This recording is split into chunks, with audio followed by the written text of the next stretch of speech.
Hello and welcome to Jarviskjir Mind Over Matter, session 14. We're a long ways in. We're the long way home. You're finding your way. Of course. After like 3 sessions in the dungeon, you have vanquished it.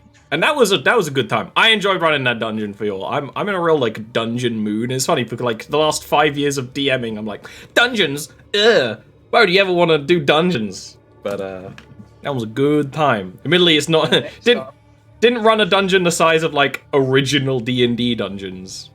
You know, whenever you do. Next up on the list has to be dragons then, logically. Logically, and we haven't had a dragon fight in quite a long time, I feel. Well, you know, Horn of Plenty was all about dragons. That is the one dragon fight we've had in a long time. Yeah. Granted, it was entire. No. Before Horn of Plenty, we fought a dragon in the Underdark. Yeah, it's just been a while. Mother's Love. It's been a while. Oh yeah, the cave dragon. The cave dragon. Yeah, cave dragon. That was the source of like my favorite D&D moment ever. What happened with the cave dragon? I don't even remember. That was where Serena got knocked out and made a 25 charisma save to stay up and kill the thing next turn. Yeah, I thought that was in the fight with the priestess's palanquin. Nah, it was. That must have been something else. Fairly certain that palanquin got slapped. Yeah, that was a good one. Participants included. That took like an entire session, and like it was such a mess. Like it could have been so much smoother, but things just carried on going wrong, and like, yeah. That's D&D, baby. So, last session. And also a master's degree. You guys, yeah. Last session, y'all got to the depths of the Fanged Asylum. The Fanged Asylum, which currently a whole population of refugees, spiderkin, are living on top of. And you had a distinct feeling that something inside the ruins was causing problems, mostly because your sorcerer, Ashal, could read the umbral text, and discover that this whole place just has, in a scientific term, bad vibes. You've investigated the inside, defeated some of the old inmates, other creatures, and in the end of the last session, you defeated a witch of some kind. A robed individual, completely, almost all of their body covered. They had these bladed gauntlets that was quite dangerous, while also activating a manifestation zone to the Shadow Realm, which allowed several Shadow Goblins into the asylum for a time. We start pretty much immediately after that. The manifestation zone is still active. The stone ritual circle in the middle is still active, which means the whole air is still thick and cloying. The walls have shifted into almost a more biomechanical shape, kind of pulsing in some places. But of course, this manifestation zone is only a bubble. It doesn't go further down the corridors than, say, 20, 30-foot radius, and then you've got the actual witch's lair, like this little area the witch was clearly living in, which looks kind of like a comfy little home. There's a fireplace there, there's bookshelves, there's alchemy desks, all built into a part of the ruin that looks kind of overgrown. With the witch down, what do you guys fancy? Ashal will immediately go to the witch's corpse, and we'll sort of look at the group, and I would, if this being has a brain to eat it if you think it wise. Subtle. I knew it was the first thing that was going to come up on today's session. The Mind Flayer is going to try and eat the witch's brain. And Oshun is just still like face first on the ground, just like. I mean, you were picked up and healed at the end of last session, I believe. Yes, I I shall gave you a healing wouldn't- potion. Yeah, you're Yeah. healed. Okay. You're I alive. shall would have dealt with that first. Still Yeah. face first on the ground, just like You are a diva. You can be reclining in pain, but you are alive and you're stable. Is there a Shelong? I want a Shelong. Well, I suppose if you're hungry. I am, and it might also reveal things about this place. Or infect you with the same corruption that pervades the rest of this place. Stop that, Ollie. That said, I believe the risk is worth the reward. Do not worry. We won't let you run rampage like her. And personally, I've never witnessed the Ekamari consumption of a brain, and I would love to, the Ebamari, love to witness it firsthand, unless it's something intimate. You might not get this from Temulus's dead expression, but you get like side eye, and like if he had the full function of a live face, you get like a "you're weird, man." Like instead, you just like get that from the eyes, but like you get like this. Okay. There's like a lifeless groan of dissatisfaction. I can imagine it. Ashal will say, intimate, no. Most Seductive, yes. Like Fade to slowly, like, black. stroking the top of the head. with his Hey, we've already tentacles. talked about this. It's definitely a thing. Absolutely. Most other Ebimari find it distasteful, if anything. I got that one. Ashal looks at you in slight confusion. And then Oshun's a fun mum. and then we'll go about opening the skull of this being and eating. First, you have to take their robe, their hood off, and Yeah, their stuff. hood off. So, What do they look like? what do they look like? Oh, God! Before we get right to the brain, They look like Neil. it's just actually It's my Neil's grinning face. Just, yeah, I have it on file. I'll just put it into the game. I know the exact one. Yeah. It's my Twitch icon. The individual, the witch, is a very old and haggard, maybe elven. The elven features are somewhat faded. The ears are smaller. The skin is just kind of ashen grey. Not really a typical usurper elf coloration. And very, like, age more similar to a dwarf or a human, with just heavy bags and wrinkles and just very kind of leathery skin. Their hair is pretty well maintained and all that sort of stuff, but just a very old individual. You can- Strange for an elf type, It is a little strange. possibly. You can make checks if you wanna discern your check knowledge. on Yeah. Leave your friends behind, because your friends don't check in if they don't. I check don't think in. Ashal would care, but maybe Oshun No. might as a Ashal doesn't care. increasingly curious individual. I will learn. I will learn about what this person. skill would be relevant? Face reading skill. Religion. Religion. Well, you know, religion covers a lot of things when you've grown up in the church for 200 years. Damien. No, I'm just surprised. I'm not disagreeing. I am.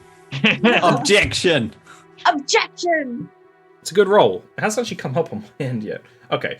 19, you actually do recognize what this is, although it's a strange one. It's something you'd know from stories told in the great tapestry, the webs of the church, particularly in you know, children's stories, which I think Ocean would like quite a bit, being a very mothering figure, is that this is The interwebs.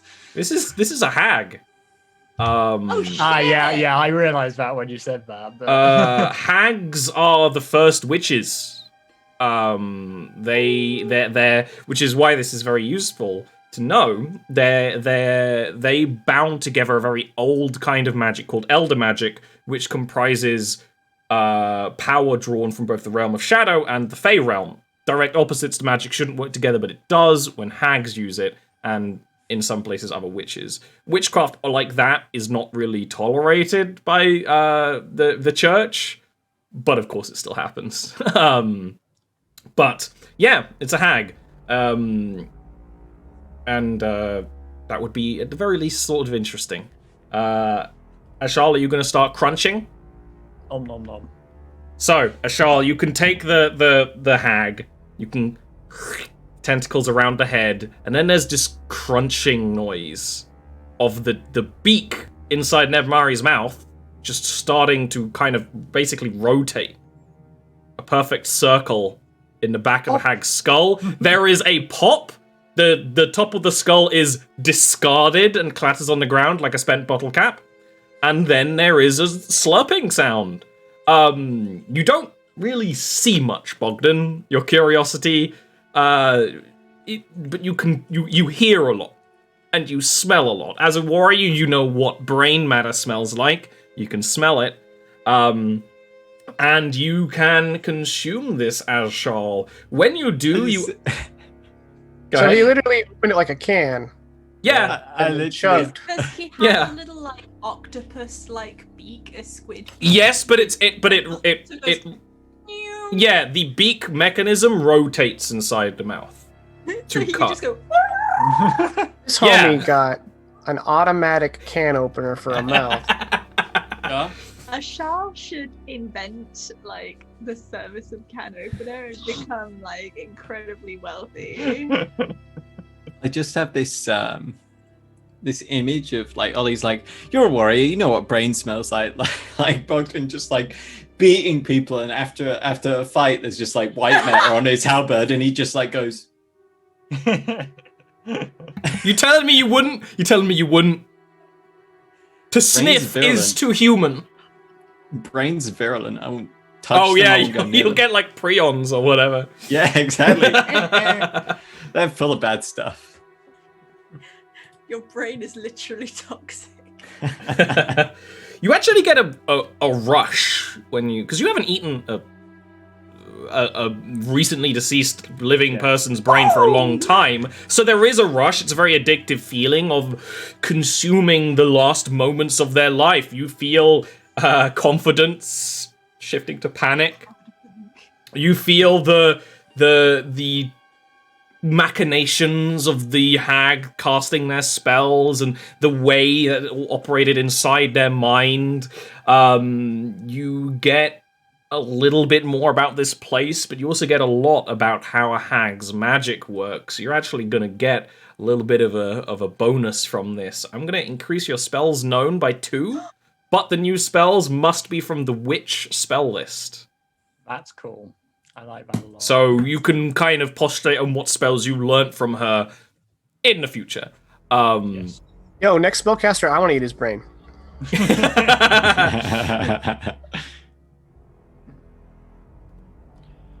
Anything more specific you want will be intelligence checks, but yeah, you just get kind of a rush of witchery, for lack of a better term. That's cool. Yeah. Ashal just turns around and goes. I don't know whether we do iZombie rules, where if you eat someone's brain, you act like them for the next, like, plot-relevant amount of time, but it's up to you. Our little dog, too.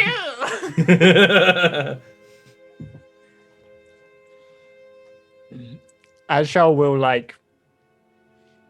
will after that stand up properly or float up properly, and like it's sort of the equivalent of like a little shake sort of thing that you might do when gathering yourself, and that was Sexual. enlightening, but not hugely about this place. If we want to know more, I would suggest this being's laboratory for bookshelves, etc., may be illuminating. That's all Ashal has to say after his first time eating haggis. Hell the yeah! Yeah, that's The end it. of the show. Goodbye, everybody. You know he was proud of that because he lent in. He lent in to tell that joke. I was waiting for the right time. That's good. God. Does this place feel safe to you now? Safe would be an exaggeration. But I understand a touch more. We should be quick and search before deactivating the manifestation zone. We would not want anything bigger than those goblin creatures coming through.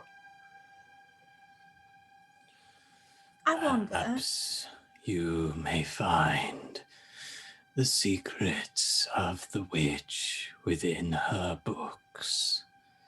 You read Umbral, do you not?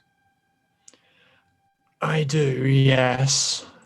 It depends on whether her kind are strange. They draw on the power of the Fae as much as the Fel.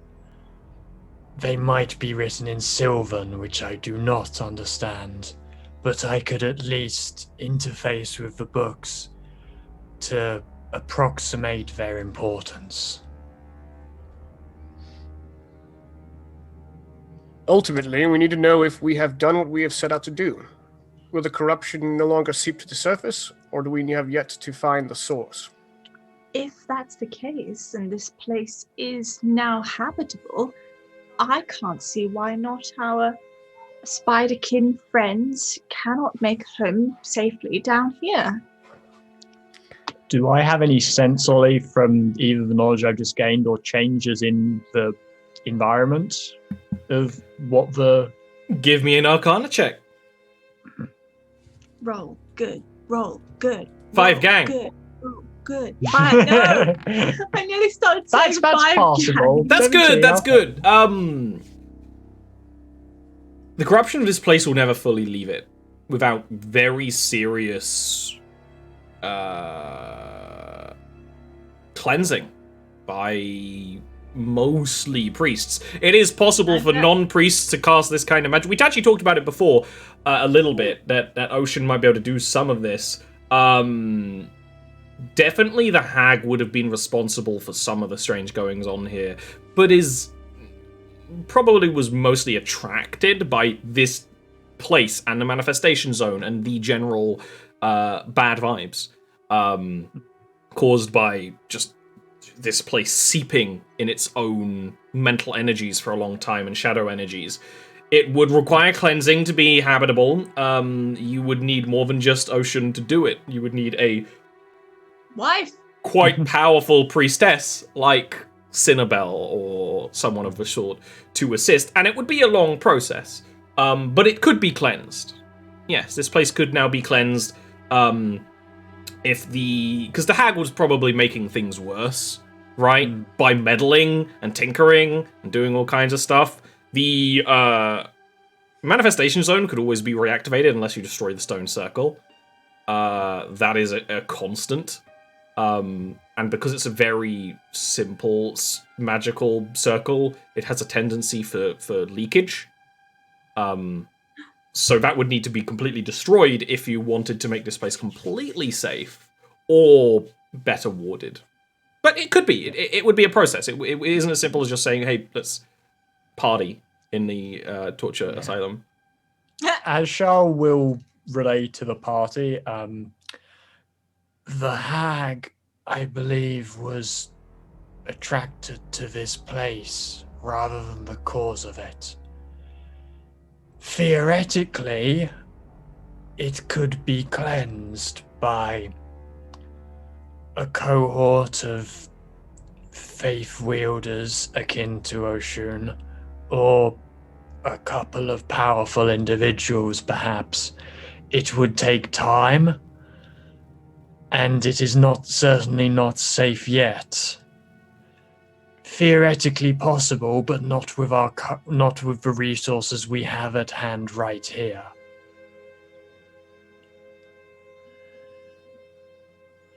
Right. As long as what is in here stays in here, we have done our duty. Tumulus will reach down, hook his arms under the shoulders of the hag, and begin dragging the body towards the fireplace. Yeah. Ashal will go to begin rooting around the hag's home, particularly books. But The books will help you illuminate some of the information you just got from their brain. It is mostly in Umbral and Undercommon. There is a lot about this place and the shadow energies it seeped in. That's pretty much what she's interested in. That's why she's here, and has been here for quite some time. That's mostly it. Okay. Can I just check her pockets? Yeah. There would be some random just shit in there because she's a witch. A paperclip. Yeah. And a peppermint. Peppermint. No, she's that old. It was Werther's one of those- original. Werther's original.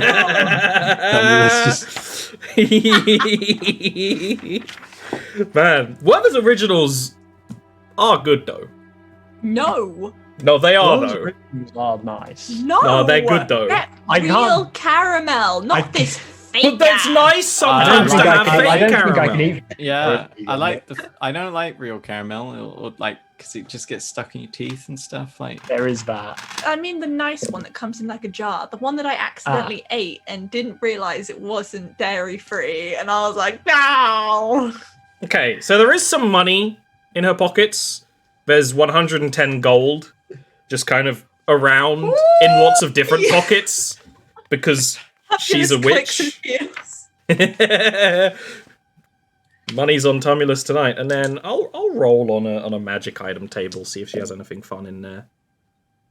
I pop that in my pockets for now, but we're welcome to split it. How much was it? 110.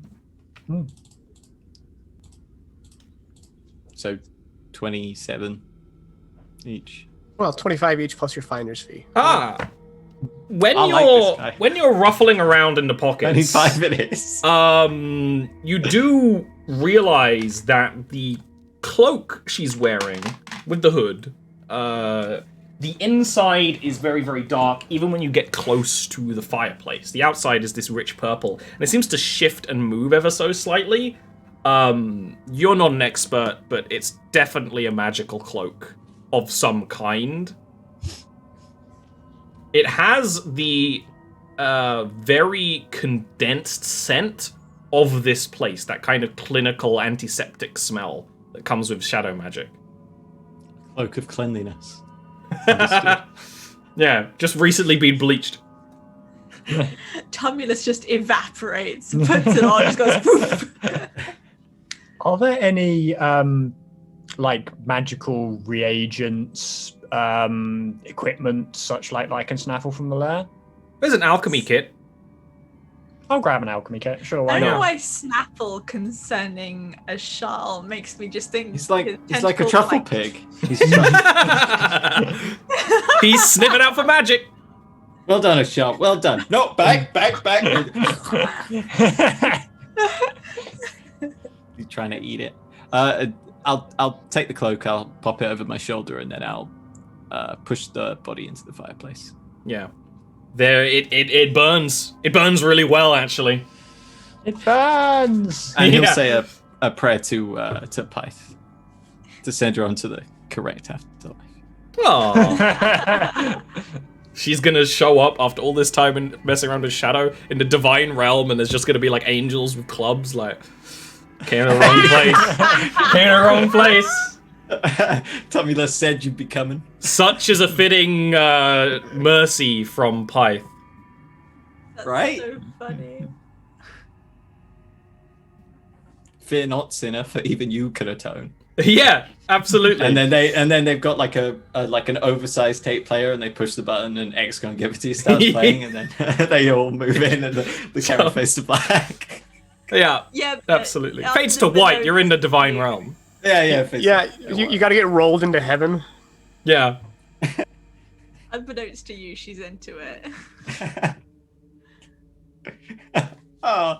I will not comment on this. Just the angel's face. The angel's face, but it's like, doom, and it's, yes, I've been a bad hag. Need to administer divine justice. Brother Gregorius, find the archangel.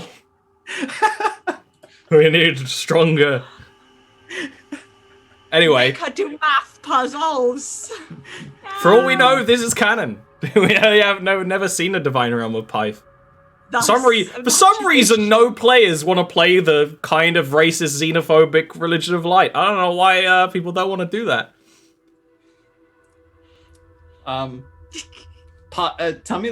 Tumulus worships Pyth.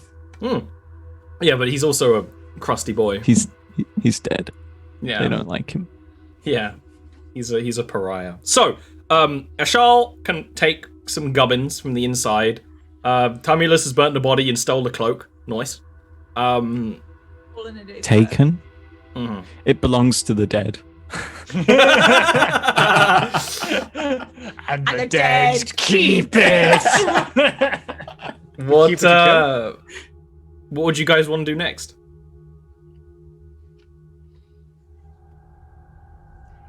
Well, Ashar wants to set up a ritual to commune with this place more, but is not going to do that in front of a party because they're not stupid. Saul, you have issues, my dude. Yeah, right? But wait, don't you as well? Oh no. I think think Bogdan's just gonna find a place to sit down. There's a nice comfy chair in the hag's room. we'll sit in front of the fire. You know, this hag, much how that how it got this much upholstery, but definitely good. I think I'm just gonna, Just gonna have a dad nap in the corner for a bit. It's been a long day. Need to find a cane to go with my new cloak. No. Tumulus would come over to the others and proffer the cloak and say, seems to be similar to this place. He points directly towards the manifestation zone. Quiet screaming comes from the manifestation zone bubble. That was good. That wasn't quiet screaming. That was good. One of the things that was terrifying about living in Japan was that you would The quiet wake up screaming. and the crows sound like men. The crows there sound like grown-ass men going, ah! Or maybe the men sound like crows. I'm just imagining that there's like a tree outside your apartment in Japan, and there's like a Japanese salaryman. There's a couple of them on the branches, Just like on the briefcase, branch. just ah, like looking at the time, and they're like, ah. It's so clear. It's like a Katamari joke. It's like. Anyway, Tumulus proffers the cloak to the magical duo. Bogdan is asleep. Now the chat's just like things that sound like screaming people. What about that cat that says no, no, no? No. Yeah, that's a classic. Our cat used to say no whenever we tried to give him a bath. He didn't have any claws, and he'd still grab onto the frame of the door as we tried to get him. Don't take away cats' claws. They need them to feel. Well, I mean, he's dead now, Fingertips. so. Probably because you took away his claws. I mean, that's it. Yeah, we took away his claws, and he just rolled over and died. Oh. Tumulus, that's the last HP point. Tumulus He offers lived the a long cloak. life. Oh. Does Oshun move to take the cloak, or No, Oshun's found a Shay Lounge. okay? Shay Lounge. As Shao will look at it, I don't have will take it. I don't have an identify spell, so I can't Oh, Tumulus you grab hold of it, and when you try and take it, Timulus's hand like he comes down on the wrist and just like squeezes until the frail bones break. No, he doesn't do that. He lets you take it. Fair enough. Ian's face for a minute, he was like, "Oh God, I mean, I can't react to this." like the thing is, but it started like enough realistically that I was caught out. And eventually, people like, will stop giving Ashal things, and it will start becoming threats. Eventually, so it's like not too far away from canon. Yeah. Stop giving him toys. I'm fine with you actually like communing with the thing to make sure everything's okay. Cause like, why wouldn't you commune with the thing? Am I missing something?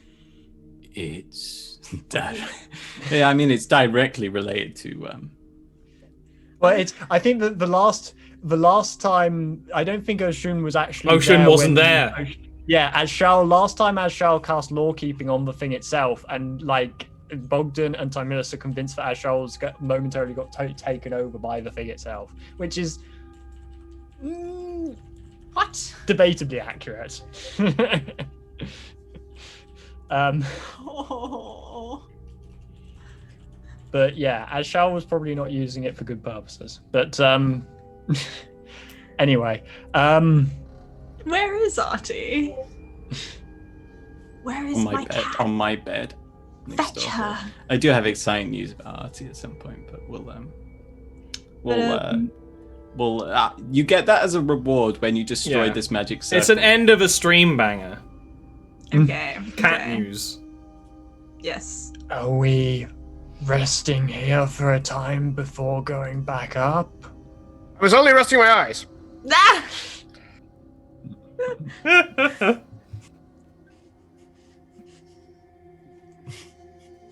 I can't picture Oshun doing anything but just being sat, and the chaise lounge is like a normal height, so she's just got like her knees up.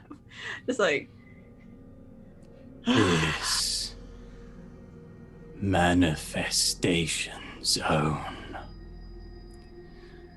You mentioned before, to destroy it might be dangerous. Can we seal it? It's an open close. You can close it. It can be closed again now. Is there like, because the door was closed when the manifestation zone wasn't active, is there a like on this side, because we're now in the room, is there like a lever or some other mechanism to open? To keep it, to hold it open? Yeah, there is. Yeah. I thought that this would be more magical, but you're just describing a jar. Yeah. As Shao will nod. Mundane magic. Will nod and will basically jam open the doors and then go to deactivate the manifestation zone again. It just gets smaller until there's just like a dark speck in the middle. It just sinks down into the stone. These simple zones sometimes leak. Without proper warding, it is not perfect, but we do not need to fear this for the time being. Still describing a jar. Just put it on suck, not blow, and then it won't leak, and it will cleanse the place. Hey, I mean, just altering the runes, who knows what would happen? Turn one upside down? Just turn it all upside down. This is hag magic, which we know is shadow and fey. And if there's one thing I know about fey magic, it works exactly as you would expect it to. 100% of the time, it works sometimes. Stop with the dad jokes. Never. What next? Party of people? Bogdan won't get out of the comfy chair. Oh, and then say, "All right. Well, Ashal, you're something of our expert on this matters. Do you think we've done what we came to do?"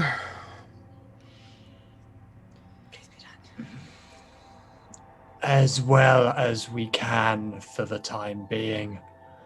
Without the hag, it is more stable.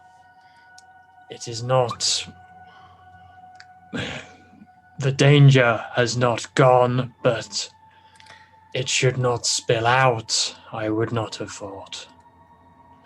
Such things are imprecise, and it is difficult to be certain of anything.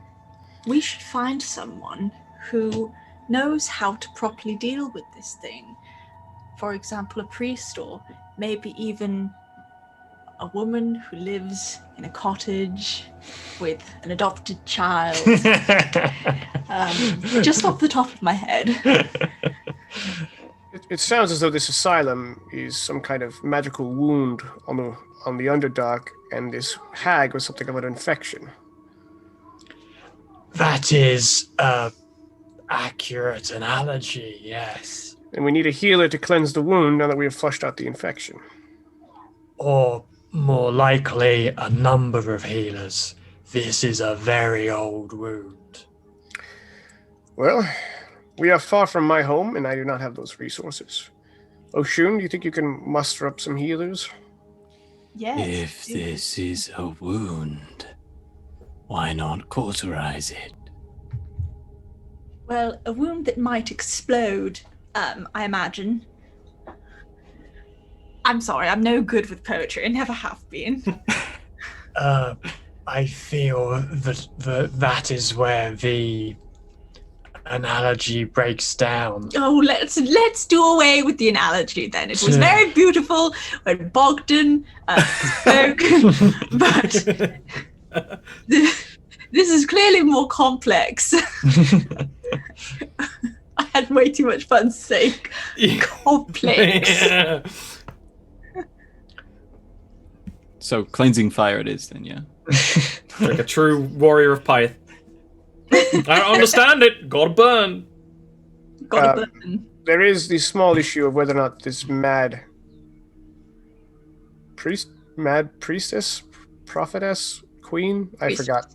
Priestess. If this mad priestess would allow us to bring in additional help. Oh, and there's also the molten centipede monster.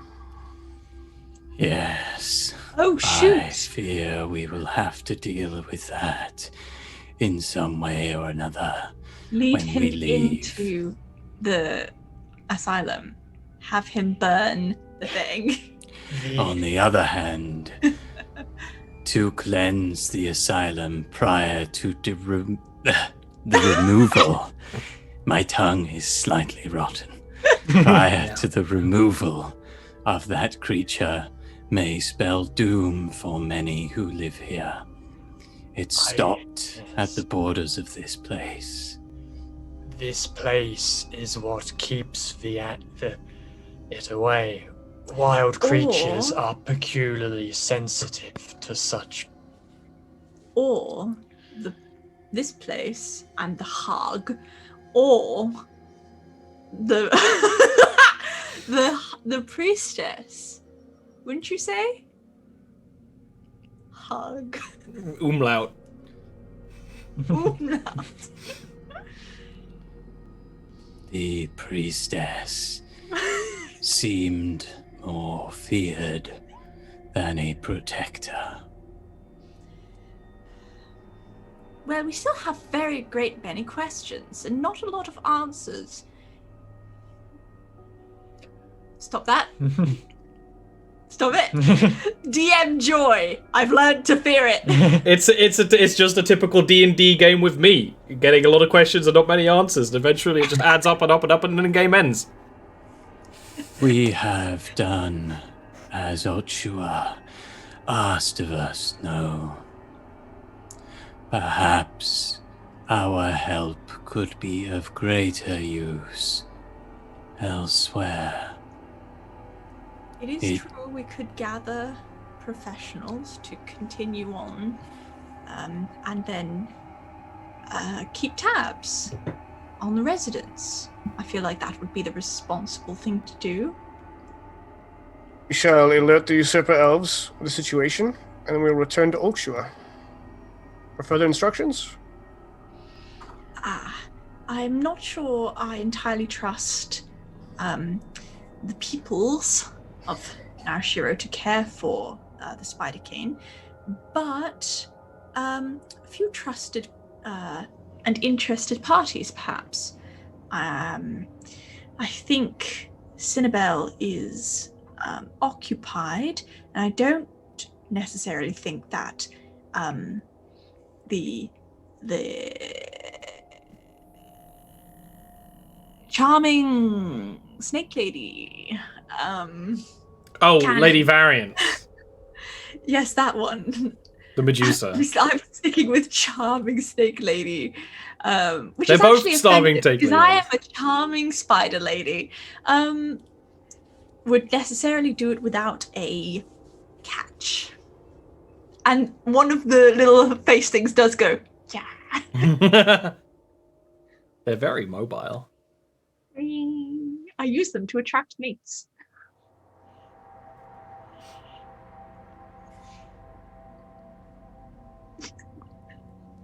That's my imitation of a jumping spider. Yeah. We get it. It's like Tumulus and Charlotte and Bogdan just like stare, just like deadpan. Ascension's just like. It's much more exciting than Ashar's face tentacles. Yeah, Charlotte's face tentacles aren't really that controlled, you know. There is Yeah. tell. It's like he's So- got a full house in poker, and his tentacles are just like. Do you guys want to leave this place and head back up to the surface? I think so, yeah. Yes. Okay. Can I do anything to begin the process, or just sort of like do my Oh. best to make sure it's like not actively harming anyone above? Close the door? I was gonna say, other than closing the door, unless you have a spell that gives you any way to do anything like that, it would be a long ritual that requires people very much. Like, this is stuff you would be able to do easier when you're stronger. Gather the people. Yeah.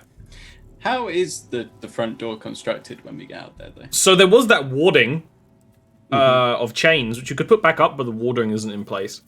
But you can put that back up, and then there are just hefty stone doors up above, but not really as many as you'd think. Like, you can still get down here without ever passing a door if you want. It starts to get kind of like many corridors with many different archways up I above. see. But it just seems like people just know better than to wander in. Like no one has. Yeah, wouldn't it be crazy if I've just been 4 wondering. random people showed up and decided to just enter? Break the magical warding placed Yeah. on the place. That would be insane.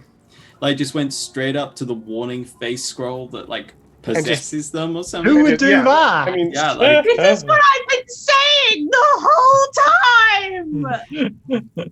Yeah, but our characters aren't that clever. Yeah. Shit. You're gonna need a little more unless you have anything in your abilities to do anything right now. When you leave, the camp at the surface is pretty much the same as it was, and the surface of the ruins, not the surface of the globe. The Spiderkin up here are oblivious to what you've been going on doing. In the There's great, just one spider on the roof with a violin. you're on the And then, roof. like, tradition. We are the they roof. are already maximum roof, aside from the Mad Priestess, where if you look up on the arches, the fangs that kind of sweep over this thing, it's like just you can't see the webs because it's too far away, but you can just see the like silhouette of her just in between where those arches are, clearly in a nest of webs. Oh, she will wave. I will say that I am concerned about leaving a population under that thing's govern ship? Yes. They do not seem good, but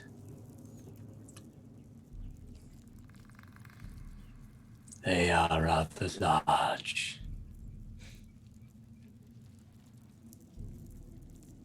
Wait, what? She makes Ocean look small. Oh, okay. I was like, In like a, I really have long metal legs. insignificant. They're like, perfect for the penetration of Yeah. people who say that I shouldn't lead bodies. I feel like this Patented. is coming from somewhere. No, but the Mad Priestess is just a huge-sized creature. You're only a large-sized No, creature. no, it's not coming from anywhere. Because last time we met, I destroyed her. Apparently not well enough.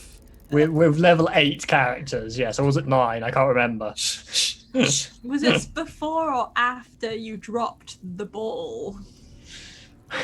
We Well- dropped her.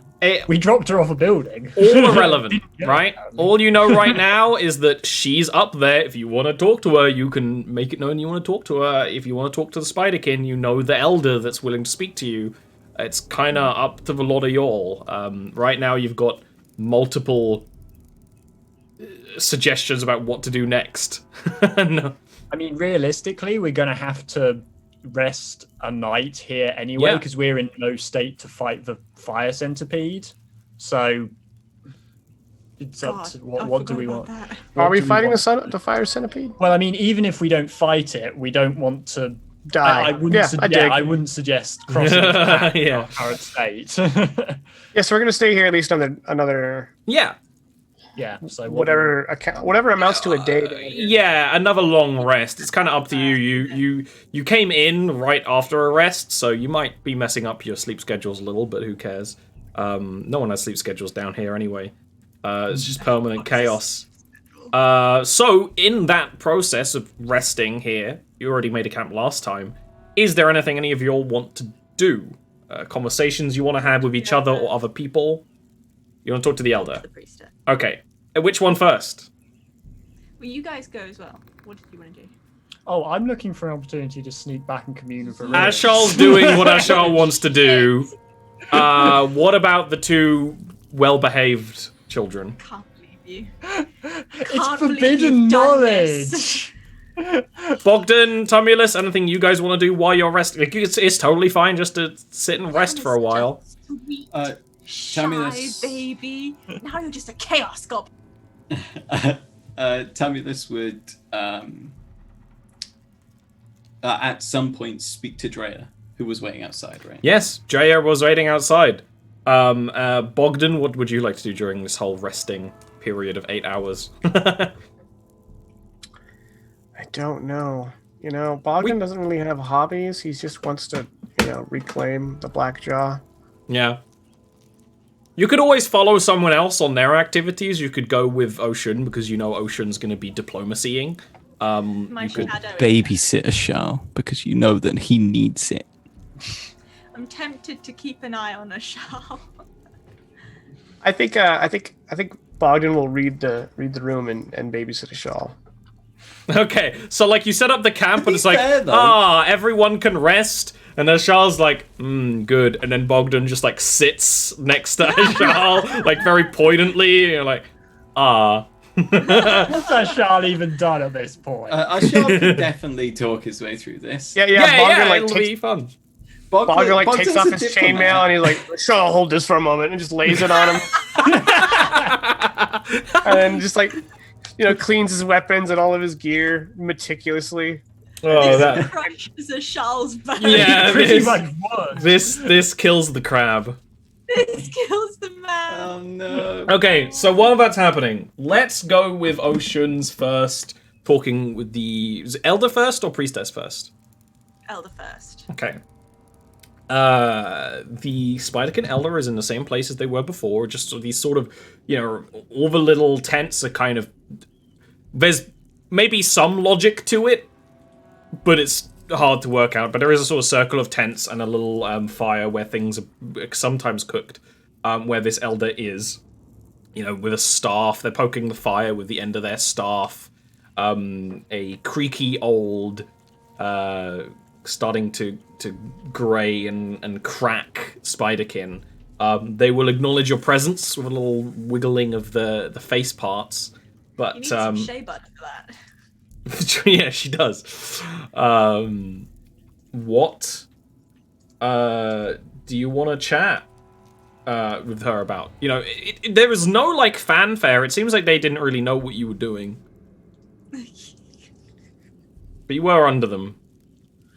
Hildehag, you're welcome. Yeah, I mean, basically, that's this conversation, but they don't know that. Yeah. Well, you'll be pleased to know that we were successful and we destroyed the dark presence that was lingering beneath you as your very feet. You have cured this place of some of its darkness? Yes, being the opportune word, Bogdan, put your hand down. Bogdan isn't with you. I know, I just imagine him back, just like, One of her little spider hands comes up and she's like, Bogdan, put your hand down. And the other's like, Oh no, it's no. all been in Ashun's head this Another- whole time. Another mad priestess. Look, it might end up that way. Just let's get some party members dying and we'll see. The elder kind of ruminates for a bit, pokes at the embers a little more. You had great worry about this place, and what? And why? Is it now that you have no worries? You have not come to convince me to leave again, have you? No, we haven't come to convince you to leave. What I am hoping is a sort of preemptive plan is that we will go and gather small priestesses and professionals to come back and go back down below and make sure that everything is purified, 100% safe for you to possibly consider your new cozy catacombs. This is good. Yes. All the spider hands go. After vanquishing such evil from this place, you have definitely proved your worth to us. If you thought it still worth leaving, it would be considered. But if these ruins will be safe, with more meddling, then we would happily stay. Fantastic. That's excellent to hear. Thank you so much. Yes, meddling, sort of returning to its natural state, I prefer to think of it as. Yes, can I make sure that there is no priestess around? Is she still all the way up there? You can give me a perception check. Okay. Spiders. Found a fucking spider in my shoe. It was like hanging out in my shoe, these little bastards. That's funny. Last evening we had a snake in our front yard. What You kind of snake? Just some rat snake or something. Aw. You don't see the mad priestess. You look up to where she was before. She's not there. He's behind me, isn't he? She's behind a shell. Does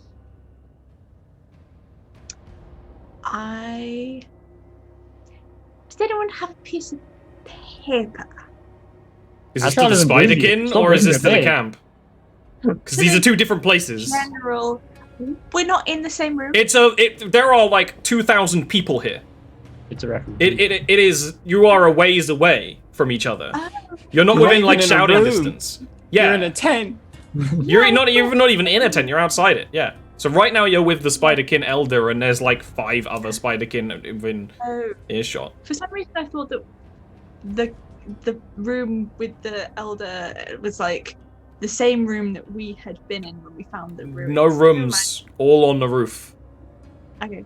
Oh, okay. And your camp is nearer the entrance to the ruins because you were going in the ruins, whereas theirs isn't because they're not stupid. Okay. In that case, I will just sort of like write in the dirt. Be careful of priestess.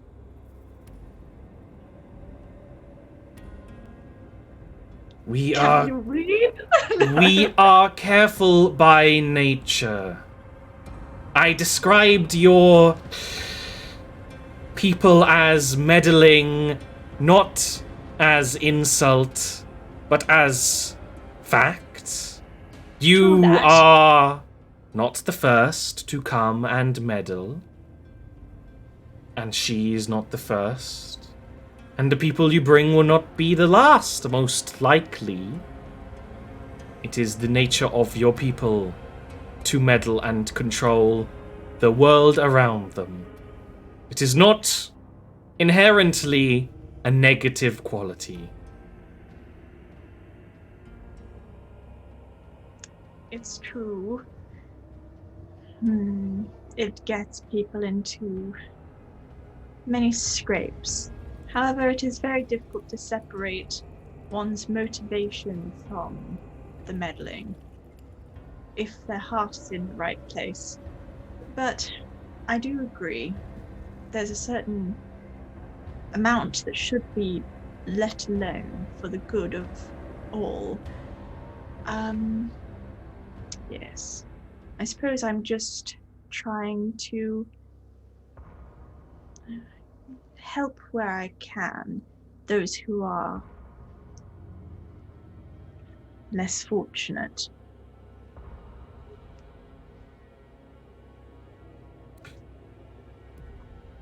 They have no response. Anyway, after an awkward silence, yes, if you need me, if anything goes awry or is not to your specific needs, if you feel that things are being meddled with that aren't in your or yours best interest, then you can send for me and I will return. Tell me candidly, sister of Ivrith. You offered to take us to your patron's realm, away from here. Why has your plan changed? I don't think it's right to uproot you once more. I think moving is traumatizing enough in itself, much less to be shunted and unwanted from place to place, of which we share some experience, although yours I cannot imagine. I can only feel the discomfort that you feel.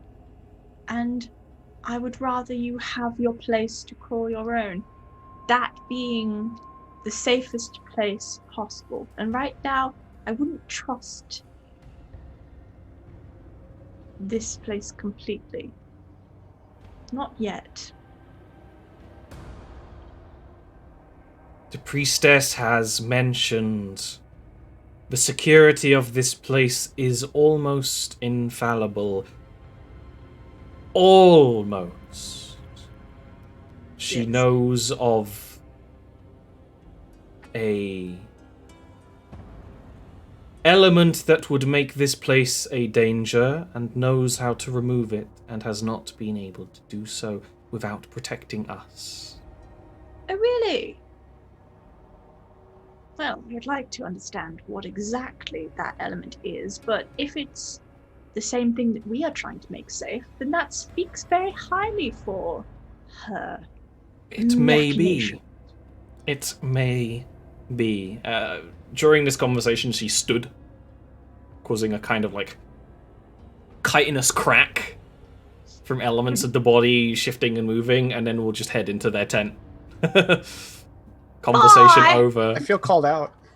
I was going to describe it like cracking a lobster. Yeah. That's intense. Yeah. They're basically lobsters. A spider's not a lobster, Ollie. You know that, right? Things aren't that different when they get bigger. Do you know they used to give lobster to prisoners because it was considered It used to just a be bug? trash food, yeah.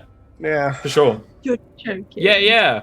It used to be just an overabundant trash food until rich people were like, Rich people? I do like my sea bug. We started polluting the waters that they grow in, and then we realized, oh wait, this is really bad. So then to get like clean lobster, it suddenly became a lot more expensive. That's also Or true. a lot more desirable. In this Also to instance. ship it around. In some places it's still cheap. Because it's just really been like to ship it around and make it still be good. Let's shift the camera away to Ashal. Do you still want to sneak away from the party? I mean, it depends on how closely Bogdan is paying attention. Like, Ashal is not, for all their faults, Ashal is not like an idiot in the sense of they're not going to just be like, look over there, and then try and sneak away. If Bogdan is clearly making sure that Ashal is not going to do anything, then Ashal will make no effort to do anything. What if you Eat his brain. Eat his brain. You can't keep watching. No without one's brain. watching. Hung. Ashal isn't the type to be persuasive in that way. Yeah, it's just up to whether. And they don't want I to. don't think it would take very much persuading for Bogdan to be cool, mum, and go with you. And the other thing is that Ashal is aware that if they continue sort of testing the party's patience, then the situation is going to get worse rather than better. In the naughty trunk. So the question is, how much is Bogdan watching Ashal while you're sitting at your camp? Yeah, just take a little bit of memory. I think Bogdan is kind of two minds, right? On one hand, he doesn't want this situation to devolve. He feels like they've gotten into a point where it's in control. But Bogdan, being a kind of a little bit of a low-key conniver, kind of just wants to let Ashal go and see what'll happen. Oh, so will it be a like, well, I suppose I'm getting an early night and like. He's got his poleaxe. He's just like going. Yeah. No, I think I think Bogdan will put a lot of initial pressure on Ashal to stick around, and then ease it off just to see what he'll do. Ashal would be like when initial pressure and such, like for a while, Ashal will just be like scribbling in the journal. You did have paper. Yeah, absolutely. I didn't say I didn't have paper. I just said I wasn't there. Ashal is continuing to scribble in the tatty journal that they're always scribbling in. You can see, like, you would recognize Umbral by now. Like, they're clearly writing a lot of things in Umbral and drawing out rituals and such like. But would if Bogdan is like noticeably paying less attention, then Ashal would like at some point just wander off slowly. Yeah, and Bogdan isn't like a stealthy, so he's not gonna like chase after Ashal. Yeah. But he's just gonna be like, a little pleased with himself. That he both think they're outsmarting the other. Yeah. Okay, you going back down there, Ashal? Yes, I am. This would be one of those good things. And he was never seen again. Because right now, Drea and Tumulus are like having a conversation by the door, so in the background of that scene is just a... and like none of them notice. Just like goes in between them. Just like, excuse me. Wait, just quickly, what's the catch up with Drea sound like? Yeah, okay, let's do that now. Drea and Tumulus. Snapshot, just like a snapshot. Neil has to speak again. You could also do a "This is what we talked to Drea about." It's up to you. No, I like the Neil's vocal cord death march we have going here. Yeah. It's in character.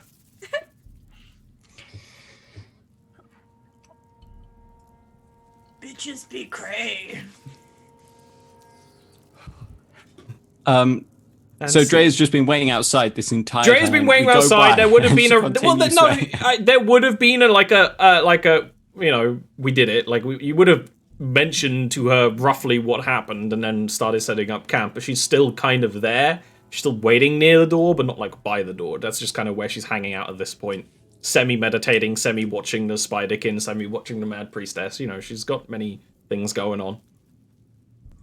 Now, correct me if I'm wrong, but Deadless have some level of affinity with Shadow. Like, as a plane and as an energy. Think you really know? So I didn't feel anything in there. It didn't interact with you in any special way. Okay. Shadow and death are not inherently the same. Yeah. They just have an overlap different nowadays. Yeah.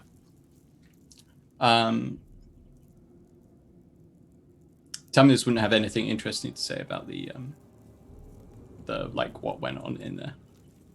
Like the summary that's been given would fully suffice. Yeah, and then it's just you just having a chat with Drea, just being pals. He would. She mentioned that she may return to the House of Mori at some point. Yes.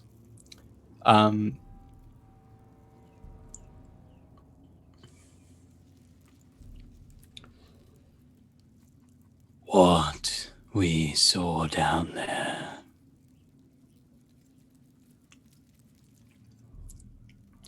makes it clear that powers from other places can leach into ours. I wonder if some such tragedy occurred in what is now Lichvale. However, I have no way to tell. I wonder if your House of Mori, your houses of the dead, might shed some light on the situation. I wish to discover who or what I am, who I was, but I think more so I felt the urge to remove this infestation upon our plane. I wish to make sure that things like this do not happen again. You wield powers from other places. Priests, priestesses, they do this. But what if there is a way to stop that?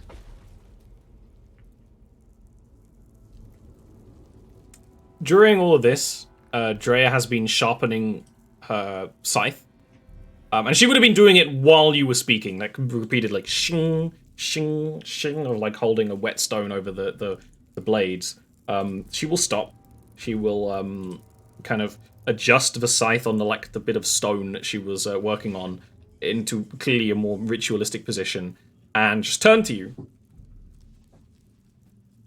I believe the House of Mori will be able to find answers to what you are and why you are different to the other dead. I also believe that the House of Mori has more responsibility with what we learn than to just use it to appease nebulous masters.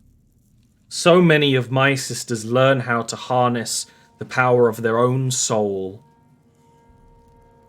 only to use it on a battlefield for some matriarch's great game.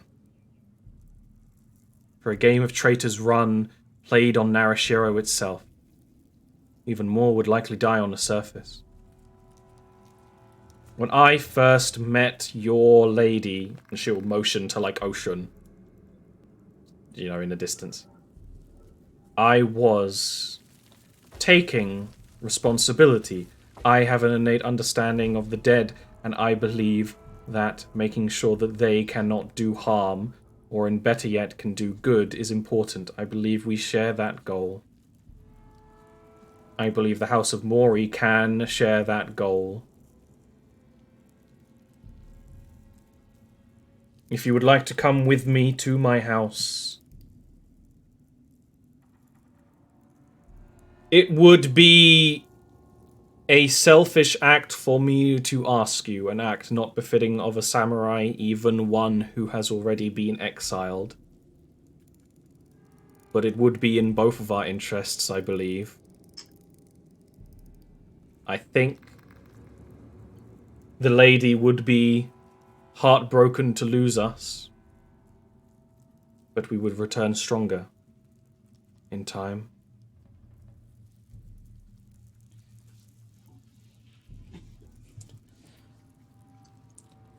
I have no wish to abandon my friends, but they are adept at getting themselves into and out of trouble. They have Bogdan now, who seems to have a bit of sense in his head. And if the time to be selfish is not when one is dead, then I do not know when it is. We can restore your honor through the discovery of my kind. You are an honorable person, Drea. I would be pleased to do that for you.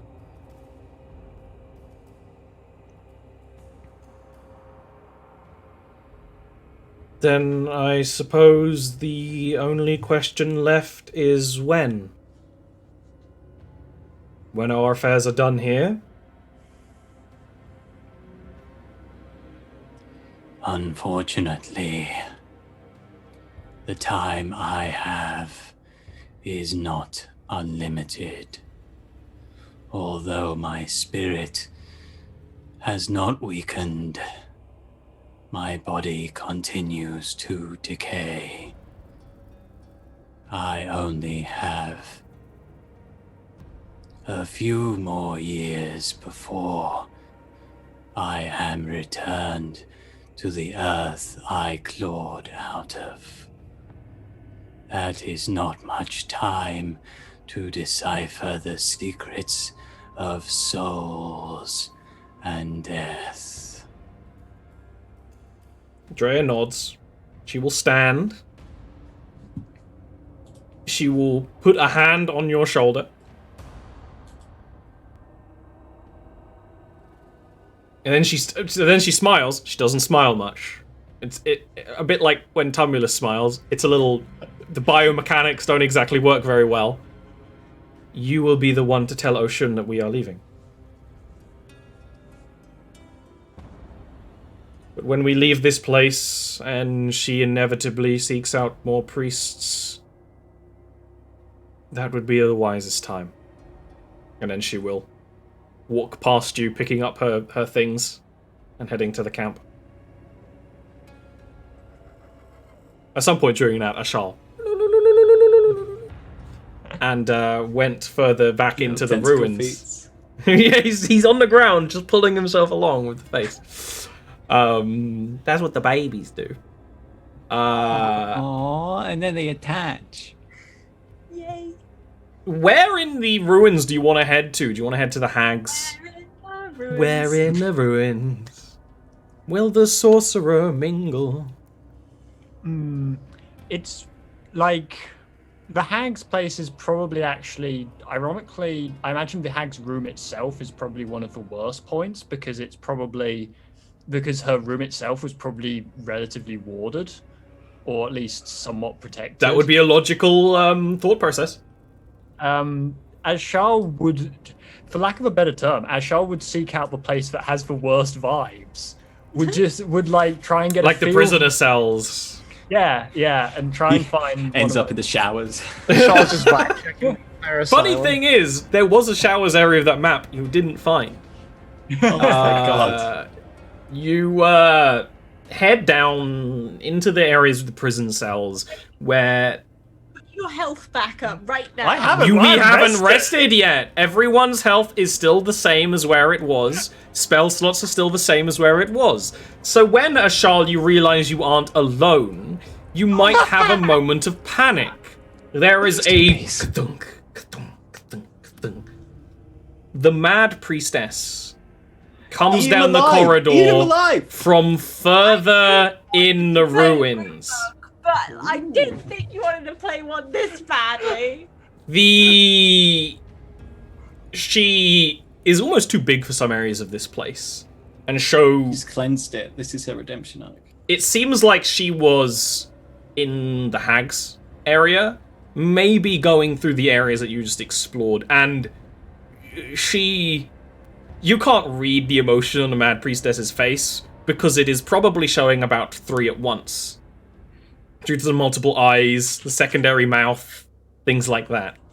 That was a strong mental image. As she's crawls out of the dark corner and sees you, elements of her body shift and move with the kind of wheezing breath of such a large spider entity. She doesn't say anything immediately. She just watches you. Spider's got them accordion lungs. It is, yeah, I described before when you there's like a hydraulic noise that comes from her when she moves. She's just so big. You are basically in like the same corridor. She actually couldn't pass until you move. And like head back. Because you go this way, she goes this way. She does, no, she just stops, but you realize that is part of it. Ashal will float out of the way and will just say, because Ashal is very aware of the fact that they have little, energy left. They are very weak at the moment, and they could not take the Mad Priestess even at full strength. They probably couldn't even scratch her. So Ashal is actually that sort of calm, because they know that they can't do anything if this person decides to attack them. So just floats out of the way and just says, I have no quarrel with you. I merely wish to understand this place better. She just impales, just no discussion, just... She moves through the corridor into this more open space where she can stand a little bit more fully, but there's still a hunch. And she does wait, and she looks at you. And she will point at you with both of her arms on her left side, kind of one pointing and one down, and then she will smile. Our word death. My old mistress had a saying when dealing with diplomacy from your kind. Oxua, wasn't it? It was quite amusing. Curiosity killed the cephalopod, is what she would say. I found that quite amusing at the time. The darkness of this place inspired my mistress too, once. I think you will find there is much to learn And I would never disencourage such a thing. After all, we are now bound together by the strings of fate. Ah, and she will scuttle away out of the place. Those are some big cross-campaign bombshells just dropped. And then we all hear the plunk of a shawl, just producing coal out of his ass. Out of their ass. My goodness. It's like they don't digest it; they just digest the psionic power. So it's just brain smoothie. Ooh, soft serve. With that image, this is a great place to take a little break. Yeah. We'll see you in 4 or 5 minutes after a little break to refresh ourselves. Cut the strings of fate, Ian. Cut the strings of fate. You lost your fate, spellcaster. Now it's just the all. All right. See you in a couple minutes.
did hear that. You made a very good, funny Neil. No, Neil didn't make any good funny jokes. Get out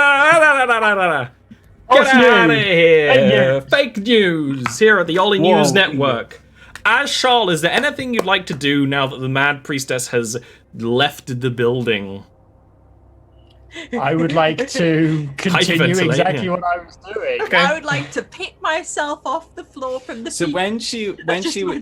when she was like, "Don't make that Warlock's pact," no, when she said, "Do go make a Warlock's pact down here," you were like, "Okay."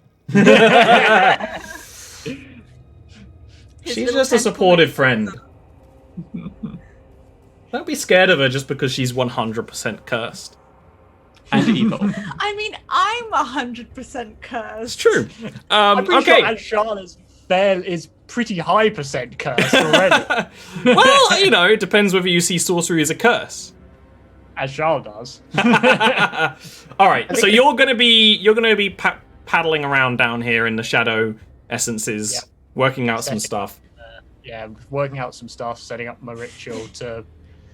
Yeah. Yeah. Ocean, you want to speak with the Mad Priestess, right? By the time you're hanging out back at camp, you can see her. Do you remember the description of the roof of this building, which you're on, which is also the ground of the building because of the way that just caverns have shifted?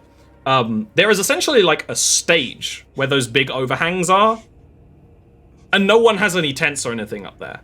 And that's where she is. She dances. Maybe. Okay. Not right now. Just gonna spider climb on up there. Yes. She will notice your presence. It's one of those things where it's like snap, twist, and then rotate. The pen drop.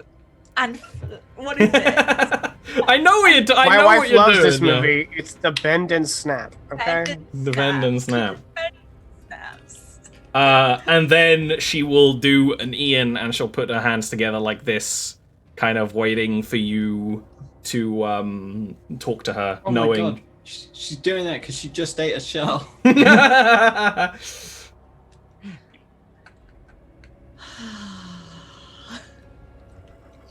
She will say, "Hail, sister." Sister Ocean. Oh! I trust you have come to tell me that you cleared the vermin from my pantry. Yes. We did encounter a mild infestation of hag and void goblin. What are they called again? Fell goblin. Fell goblins. Shadow goblin. Okay. I don't think I shall specifically call them anything. Well, I think they have a name, don't they? Yeah, they're shoplins. Dead. They definitely do, but you don't know it. But Oh, okay. Yeah. everything has a name. But they were shadow goblins or fell goblins or whatever you want to really call them. Niels infected me with his cursed. It's cool to have in Jarviskjir. There's usually two names for everything because there's so many different people referring to things different ways, so it doesn't really matter. So you've got legal regency to be wrong, and canon at the same time. I feel very not exposed, but well, I don't think I'll be seeing my mask anytime soon. The priestesses of Narashiro have conditioned you to feel exposed without your mask. I would say it is right to be as Ivrith remade you. There is no shame in it, as there is no shame in my glorious divine form. Yes, well, I suppose reaching your confidence will take some practice, but I will definitely go back with what I've learned to Narashiro. Confidence is forged in the fires of pain. I just love the idea that everything she says goes dark. Milkshakes are pretty delicious. Milkshakes are the addictive hellscape of syrup and cornstarch. You wish you could get away with that. It is a high drama.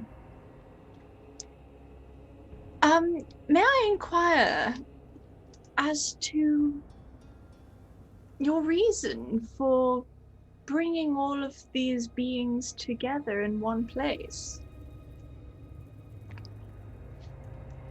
Before I ascended, I served the Daimao of Narashiro as loyally as a mortal could. I am no longer restricted in those same such ways. This place we discovered, it was not on any maps. A relic from the age of Fang, and there are so few of them left. A place for something secret and precious, like the fates of all of these souls that surround us now, clamoring with their needs and necessary for the future of her plan. Love that, love that. About things like currency, love it.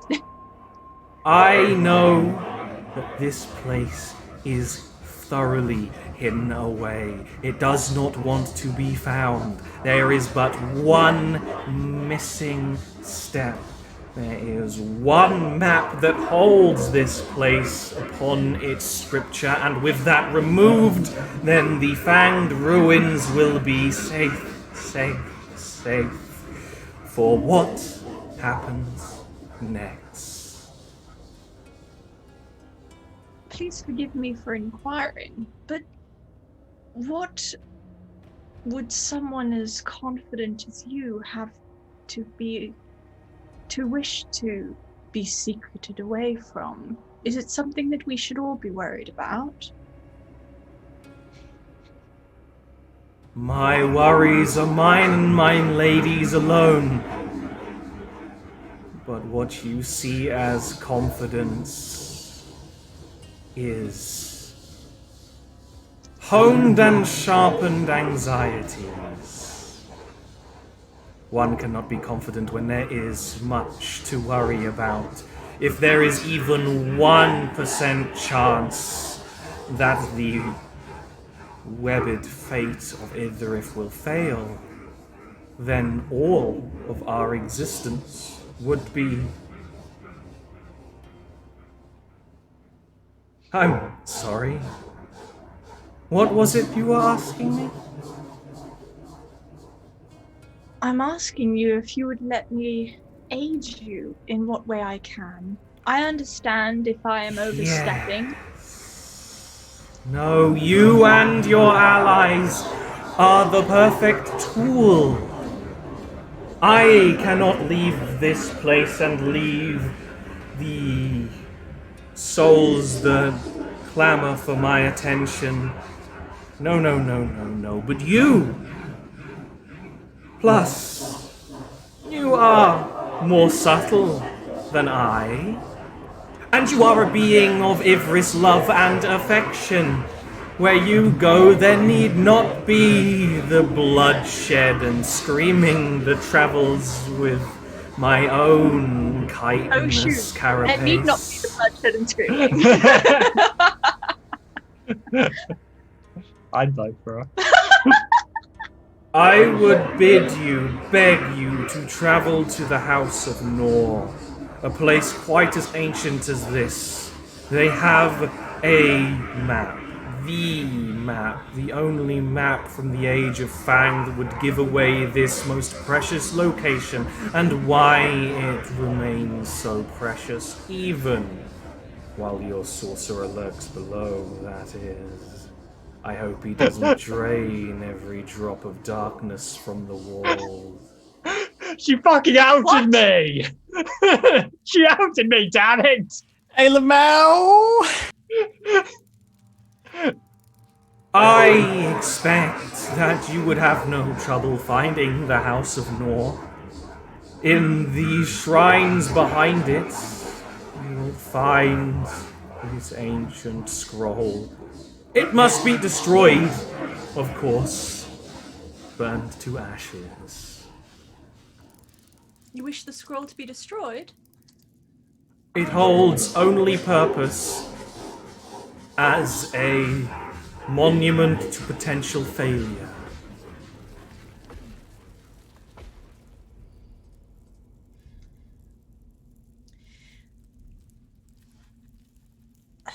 I will try and communicate with Lady Ivrith about this.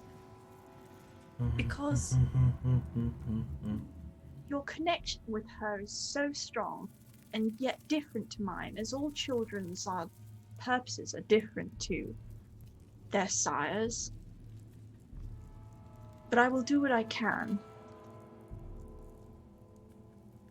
I assume you don't want to be touched, but Oshun goes for the automatic touch. Just with a hand. Just a hand touch, like a hand on the carapace. Hand to On the end of the scythe arm. The lowest of the 3 sets of arms she has. She actually doesn't flinch from the touch. She seems too excited. You know the body language of spiders enough, the kind of the wiggling, the tapping. She's got the happy tippy taps slightly. got the drummies. Yeah. The drummies before a spider mates or destroys something. Right now, it's just excitement.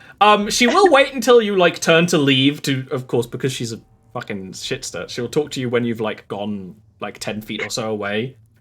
What? Sister Ocean, I do trust that you will not fail me in this venture. I swear that neither of us will fail Lady Ivrith. Wise words. Wise words from the diplomat.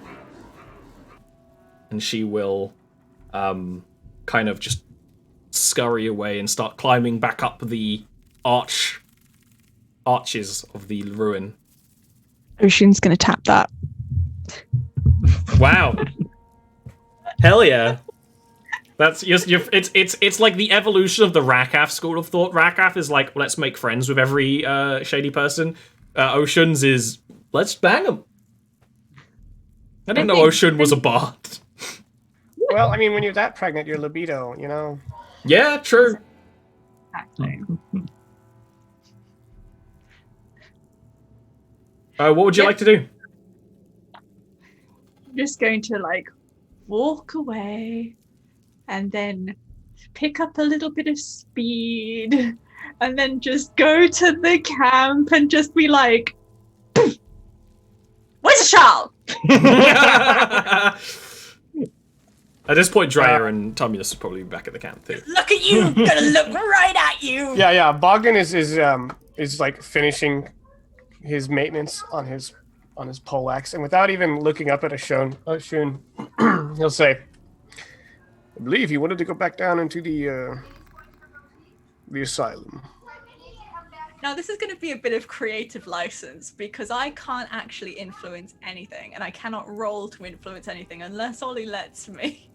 But I want you to imagine the mum energy when she says, Prince Bogdan Alabast the Fifth! We are going to go right down there. We are going to get a shawl. I'm sorry that I shouted.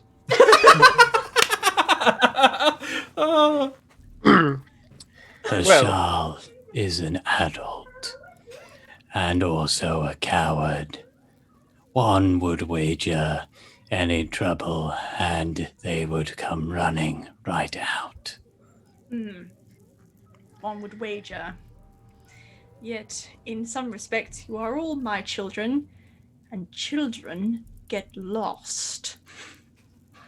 Oshun, I believe your On the naughty step! your powerful maternal instinct may be clouding your judgment, because we are not, in fact, your children, nor do we wish to be treated as such. A Shaw, as grown as they are, is fully capable of maintaining themselves. Just want to point out, Ashal is like plenty old. Plenty old! They're not even like a young Ebimari. Oh yeah, they're creaky. How old are you? Plenty. Well, I was about Well, to I say mean, probably in- older than you, and then I remembered like Usurp Yeah. Realms, you are. There are very few short-lived races in the Underrealm. Yeah, There are none in Ashal the is like- current politics. Ashal is like middle-aged for an Ebimari. This is only a few years old. Drea, Sure. seeing issues in the way, will put out her hand and be like, I will come with you to find a shawl. Ashal is the only one among the five of us that has any sort of inclination, expertise, or knowledge about what is going down below. If they wished to explore the realm in private, I personally believe that they will come back with more relevant information. They may have techniques more esoteric or In proprietary. my religion, I believe we would wait for Ashal to return and then chastise him, no matter the result. Really thought for a second you said digest him. Yeah, No, it's we not. go digest him. It's not that kind of religion. I do love cannibal religions, though. Hell yeah! Just plenty wait of till you those find in the until you meet the cannibal cult that everyone loves whenever they meet them in the Underrealm. They're just lovely good people. They're lovely hosts. They were alarmingly nice compared to the other residents of the Underdark. Really, like quite up there with the nicest people I've met. I would like to propose, Oshun, that you get comfortable and you exercise allowing your companions to show a little bit of independent ability. It's up to you, yeah. Yes, Ashal does need to prove himself after the last fiasco. No, I joke. He is a unique case. At the same time, Oshun, you are also an adult and may pursue any route you desire. I, however, will continue to rest my old bones for a little longer.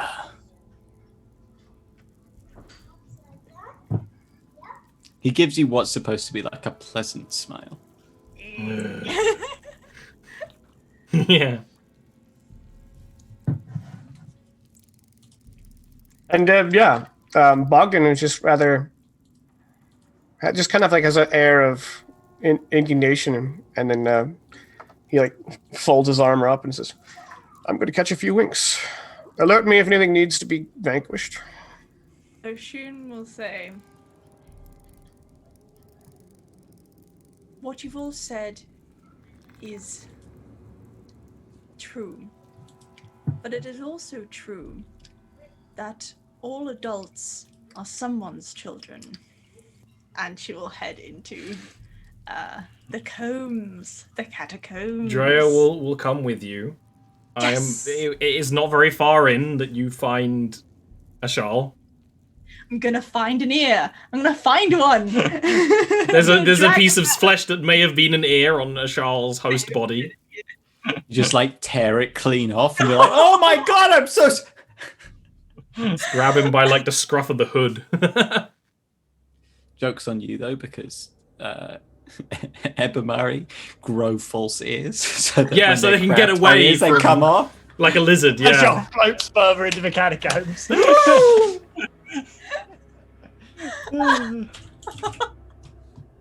They shed ears to ward off predators. Drea will actually speak before Ocean can, and will like start speaking a bit of a ways down the corridor too, because her dark vision is better than Ocean's right now, and will say, "Forgive the interruption, Ashal, for Ocean worried dearly about your disappearance." Almost giving you a warning. Yeah, Ocean this, is like- full mum bod. Ocean wouldn't see this, I think, because it would happen before. Get with the cone of vision. Yeah. But Ashal, there would be a moment where Ashal tenses and then just like sort of lets out a breath and turns round with a fairly neutral expression on their face. I mean, and the tentacles just there's a little bit of discomfort from the tentacles, but not a great deal. I'm not angry. I'm just disappointed. About what? I respect your mind and your need to understand. What I wish is that you had consulted those who care about you and taken your own safety into consideration. Do you even know what could have happened to you? Ashal will start turning back round to what they were doing, so that you're not actually seeing their expression. Single tear. I could have been attacked by some inhabitant of this place. I could have been sucked into the fell. There are many things that could have happened. Do you know who told me you were down here? At a guess, the Mad Priestess. Yes! I had to hear that you were down in this hellscape from the priestess. And Oh, don't you sass me! the last time I suggested I try to gain more knowledge on this place, the party would not allow it. We were in the blessed zone then, to be fair. It's enough. We are going back upstairs, and if you would like And straight to your room. No dinner. straight to your corner of the tent. Everyone else will be able to play video games, but you can't for a week. And if you would like to investigate this place more, you are welcome to be on the very first cleansing team. Priestess sex in thing. You seem to be That's not canon! laboring. That's not canon! You seem to be laboring under a misapprehension. I do not need your permission to be here. What's that quote? You have my attention. Oh damn, baby, grow up! You have no power here. Drea noticeably like stiffens up at that because she's gotten a little calmer with all of y'all, not like the full like, but she definitely like Just, like, scuff takes a moves step to a back tense state. into the Yeah. shadow. Absolutely. She gets like out of reach from Ocean and Ashal. She does not want to be involved in whatever is about to happen here. Good step parent who's new, just like She's more of an older sister at this point. ultimate power. So, hey, how does Ocean react to that?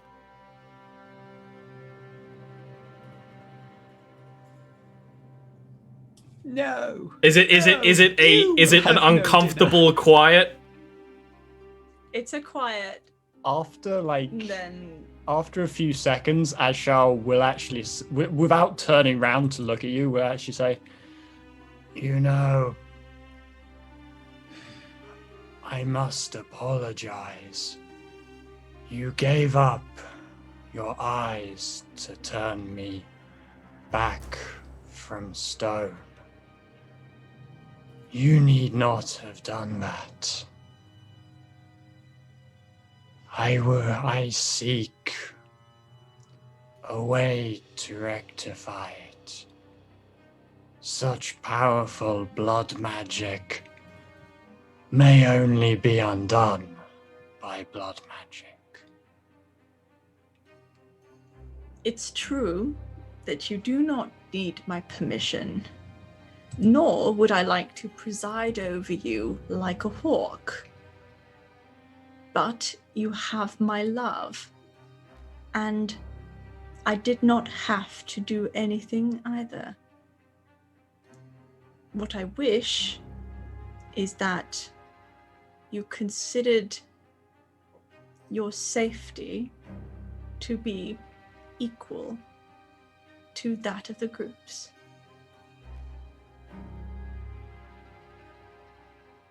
Do you not feel that is hypocritical Do you not fear death? when you gave up a good portion of your sight for me? What is that if not endangering yourself? You cannot see as clearly as you once did. I am no fool. I can see that it is hard for you. It was hard in this asylum. That is the gift that Lady Ivrith has given me. The gift that Lady Ivrith has given you, it has been taken away. I seek to restore it to what it should be. You need not do that alone. You have my axe. Perhaps I am not accustomed to people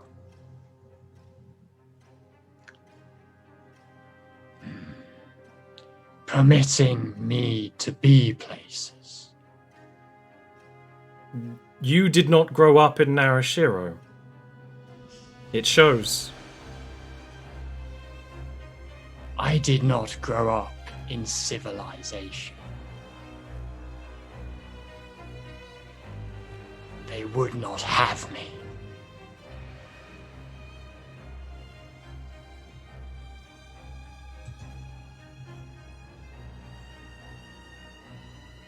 This is more familiar to me than the cities could ever be.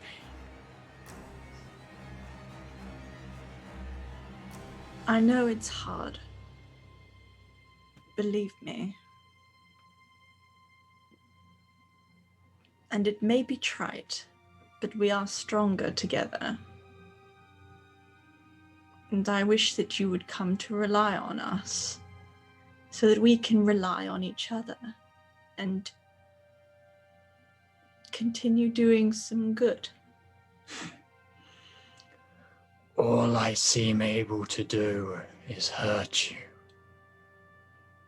You did not do this. You did not. It is not the first time that I have caused you harm. An errant spell of this curse.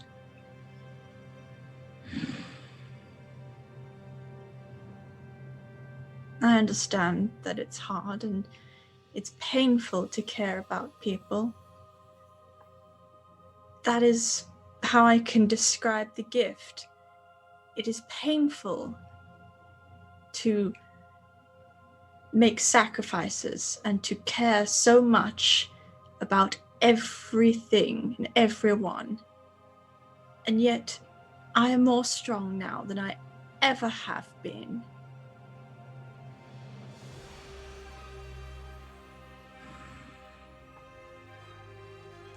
If you wish to remain down here,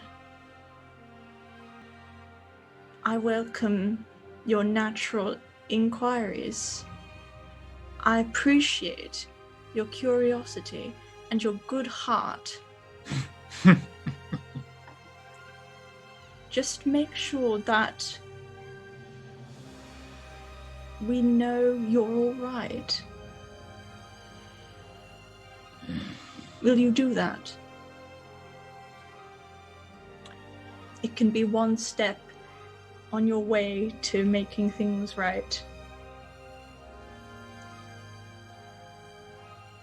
If I am not kept from my investigations, I can acquiesce to that. I am used to not being allowed where I wish to be.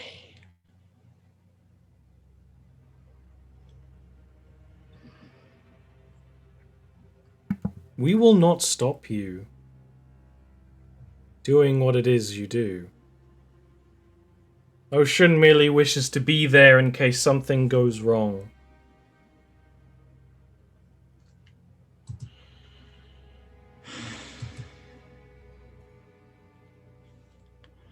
Very well. If you wish it, you may remain. I would prefer, and it would be safer for you, to be merely nearby. But if you wish that much, There is a Which one? saying in some parts of Narashiro. I suggest we keep him within a scream's reach. Andrea will just like turn and start walking away, and like the armor will. Yeah. Shira is so weird, man. Yeah. Yeah, Oshun's fine with like heading back up to get some sleep. Just like make sure that you get some rest. of course, I will. Okay. With that, everyone does get their rest. Ashal does get more time in the darkness. Researching, studying. Chilling and maxing, relaxing, all cool. I stopped before it got that far, let's be honest. I could have, but I chose not to. Unlike Ashal, who could have and chose to do in every case. So, after a rest, all of you having time to recover from your wounds, most of which being, you know, some of them being more spiritual than physical after going through that asylum. I suppose next is your plans to leave, right? Your beetle is actually not in the ruins. You left your beetle a good It's tied to a tree. like 120 feet away in the forest. Oh, I hope that Ollie would not be a cruel enough DM to have the flame centipede eat the beetle. No, that would of be course far too not. cruel. The beetle is. It would be pretty cruel. So, in the, what I want to know in the camp this morning, like after like the discussions, the argument that went on last night, is there a bit of a stony silence? So I hope that Tumulus is saying all of these things out loud. nope, not canon. What do y'all want to do early in the morning? Right, you're heading out. I imagine there's no more conversations that need to be had. It's just sort of getting back to the beetle and then moving on from there, right? Yeah, I need to drop the big one on an ocean at some point. I was Now's thinking not that the right you time. do Now's it on not the right road, yeah. I think I think, wouldn't do it right away. We've already established that the mood in the camp this morning is stony. It comes back. You I can't think do by the now- same one twice. You could say that relationships are a bit rocky right now. Oh. Damn it! Unlike you, I can't. You're within slapping distance. think by now, Yeah. his companions might note that when every morning Bogdan has a very specific kind of stretch routine that seems to be focusing on his hip, and it's because he's got an old injury, and you know. I just have the edge of Bogdan just thrusting away. Got a bad hip. It's just, yeah. This is why you're leaving the campaign, Neil. I think Tamulus would watch with some interest. That's true, yeah. Like, Bodies. Tamulus is not as stretchy as he once was. Like, not in the good ways. And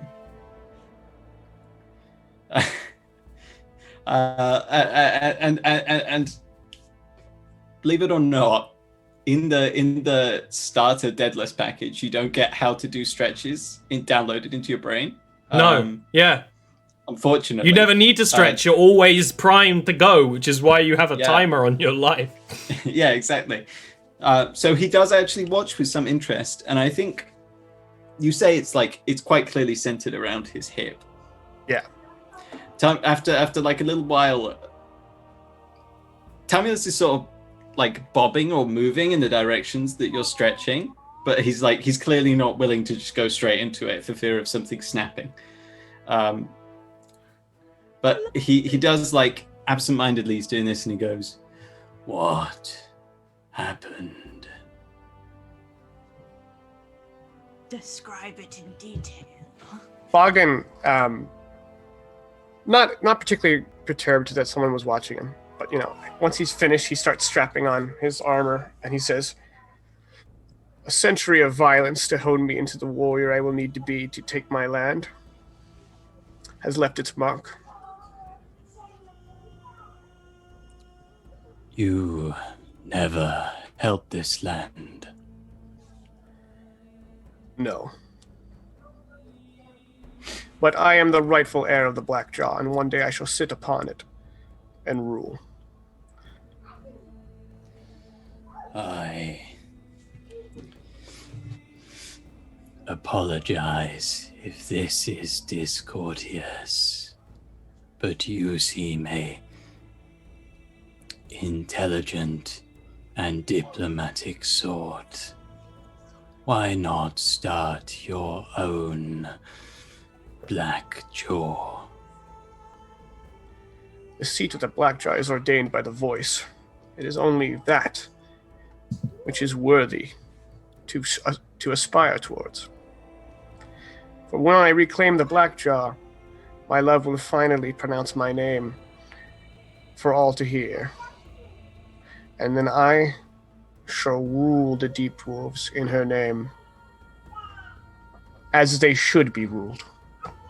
But for now, I am the meat that stands between the three of you and death. Unfortunately, you may have arrived a little late for me. Well, there's always next time. You know the temple is there by now. That was a sweet conversation. I don't know if that cloak was actually an attunable item, but if It it is. was, it is. I would have attuned overnight without knowing what it is. Great. No, that's exactly how I went. Attune. So now, the thing is it's pretty much the same size as your old cloak, and it has the same hood. It's just, it's black on the inside and rich purple on the outside, which actually totally fits with Ashal's aesthetic. It does. It's just like fancy. It makes you look like someone hireable. Is the main difference. I love this idea that we all wake up and we get up and like Tamulus like looks at Shal and Shal's wearing the cloak and Tamulus is like, "Oh, you're wearing the Oh, I thought you were gonna give that. No, it's fine. Just wear it. It looks good. Like just major awkward guy. You can share it, boys. You can't share boys, share. You can't. It's an attunable item. You have to take it off every night and think about it real hard. I mean, You gotta sit on it like an egg. as much because they think that this is the easiest way to figure out what it does. Like I know, so It's if a cloak of incineration. Shall just. if it's more useful for Tumulus, then I don't. Oh think no! I'm very much joking there. Okay. Fair Yes. enough. You Yeah. need it. Tumulus is aware of how weak and frail you are. Yeah. Oshun would have shared the conversations with the spiderlings and all spiderkin, and also Big Spider. Big Spider. Drea will then ask the simple question of, what is it you need to do next then? Is it to Narashiro to find people to cleanse this place?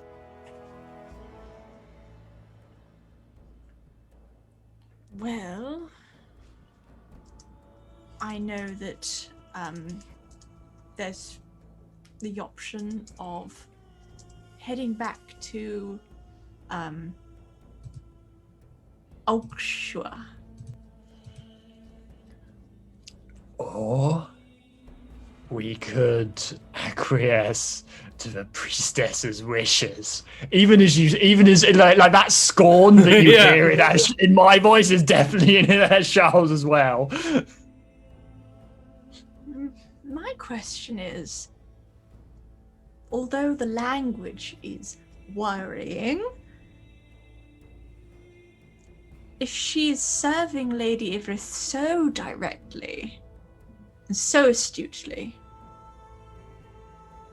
and her concern about the evil within the catacombs, is this not our same path? I would suggest share 2 pieces of wisdom. Although I worship Pyth and I follow his will, on the surface I was shunned by his followers. They would have destroyed me had I stayed within reach. Are we both true followers of Pyth? I feel his presence. Probably so do they. On the other hand, I do not recall. Yes, Artie. I do not recall. What? You want dinner? I do not recall this mad priestess referring to your Ivrith directly. She, in the catacombs, she referred to her mistress going there for revelation, I suppose would be the best term. I believe the being she serves is now dead. And I believe she served the Daimao, and she continues to follow the Daimau's footsteps. I'm not so sure. She said that she was free, wasn't she? But she follows the Daimao to this place. Let us not discount that the moniker in which we refer to this woman is Mad Priestess.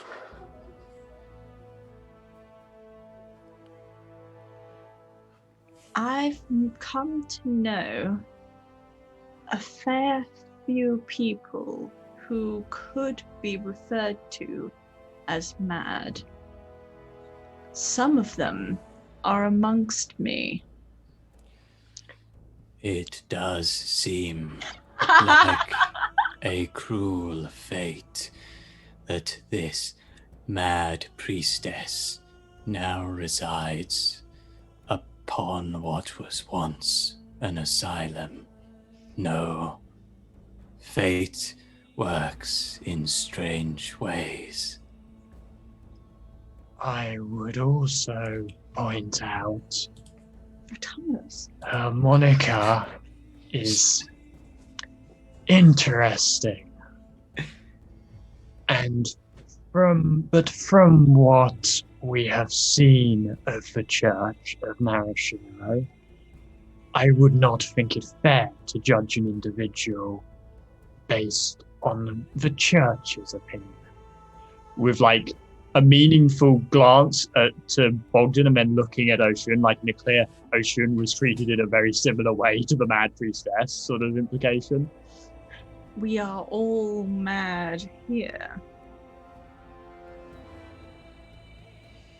Regardless, I think it's clear that our interests and hers do not align. We should definitely not count her among our friends. I wish to approach with a place of curiosity and empathy. That being said, I rely on your critique and your insight. I feel that on the board Jarviskjir is playing the Mad Priestess is a joker. This is not the game of this world. What game? There's regular playing cards too. Full house, checkmate. Yeah. I raise you checkers. Drea will say, this posing the obvious question while still within the... we're still as guests of our host. What happens if you leave and simply do not do what she asks? I imagine, knowing people like her in my past life, that it would not bode well. Yes, it did seem that there was an implicit suggestion beneath her expressive facade. Simple, we just come back and kill her. Whether or not we conduct her request, this destruction she speaks of, to be base, may very well be illegal. We are supposedly diplomatic emissaries. You have been serving your function reasonably well.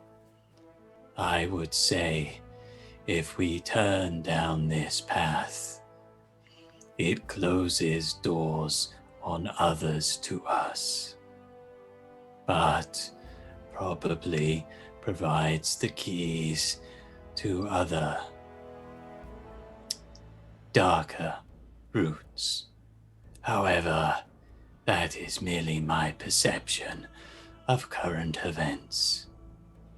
I think that is very astute. We still have 2 tasks yet before us. However, this path,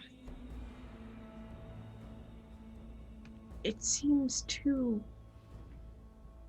dire to simply turn our backs on. We have already done a good deed here. We have removed a threat, though it disturbs me that we removed the seal, and that night Ashal saw the Mad Priestess leave. Why not enter the ruins before? Why did she let herself be seen? This is conjecture. Yeah. Perhaps Okshua would know more. I would suggest the first step in any of our plans would be to find our beetle and consult with those Yeah, wiser than ourselves. I concur. excellently put. It looks like she was going to say something, but you just kind of ended the conversation, and so she will just like stand up with her things. Oh. All right, time to leave. Yep. Okay, It's tum time.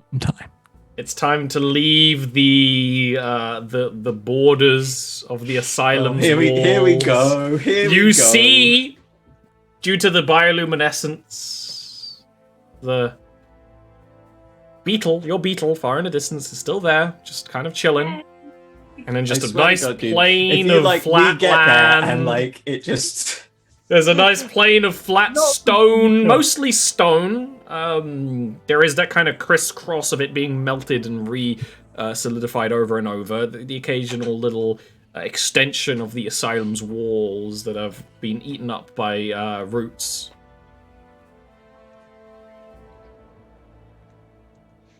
What would you like to do, party? Now, this beast between us and our beetle. Would you Are like we to going make to kill it or escape from it? I say, by slaying it, we allow these spiderkin to leave, if that is their want. That's assuming it doesn't get the better of us, my friend. There is a point even before that. We escaped last time because it would not pursue us into the ruins. We have no safe haven this time. I would wager it can outpace us, if not over short distances, over long distances for certain. The fact that it can tunnel means it's going to be quite difficult to slay. We may be looking simply to scare it off, wound it so it has to retreat.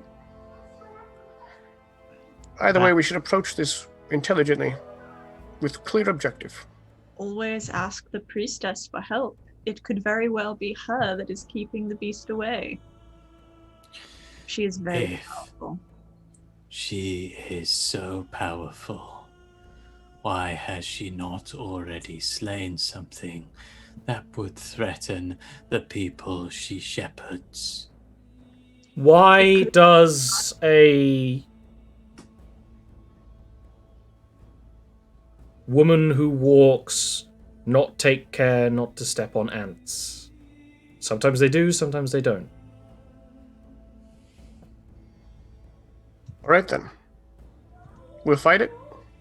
Ants don't usually eat spider. No. I believe we should attempt to lighten our footing so that the creature does not come upon us by surprise. To that, Bogdan will just utter out a displeased grunt. What is the foley of that? Oh my god, that was a grunt. Way worse than I imagined. Yeah, I was like expecting like a. It was like, whoa. He's a dwarf, he could project it. You all hear it, you feel it. What happens after the grunt? Nothing. That was it. Just disapproves the Takes gun. up his species. That was just Bogdan letting everyone know that ain't gonna work, but he'll do it too. Perhaps if you were to, I'm not sure how to politely approach this. Do it. If you had many legs to spread your weight across, Oh, perhaps you would have a smaller impact. who wants to be carried? As Charles is floating. No footsteps here. That might increase the weight and put you at risk. The legs just go. "Brink."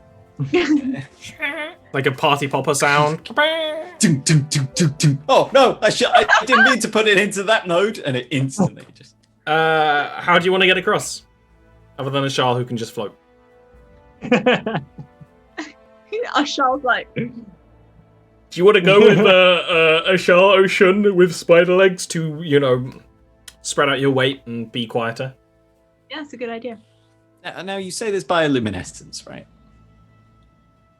Of Is the this forest, provided yeah, by- it's dim light. Is it provided by large flora? Yes, trees mostly. The mycelial like grass doesn't generate enough glow. You're gonna make mushroom give light. shoes. How close are these trees? 120 feet away. That's where your beetle is. Oh, okay. So there's nothing here. Okay. No, it's just empty. There's like the occasional like little Okay. wall, but it doesn't go all the way along. That Okay. would be too smart. That's fine. That's fine. Okay, so Ashal and Ocean, you want to go first, huh? Why don't you give me stealth checks? Unless you don't want to stealth.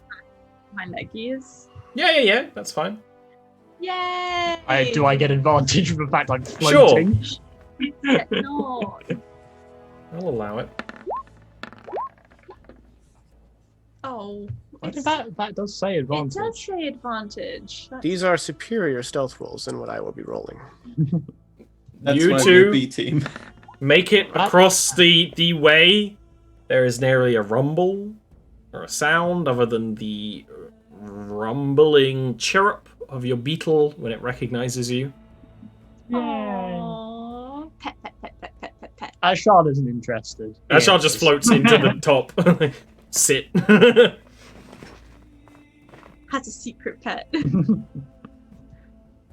Feed it some. Well, that went well.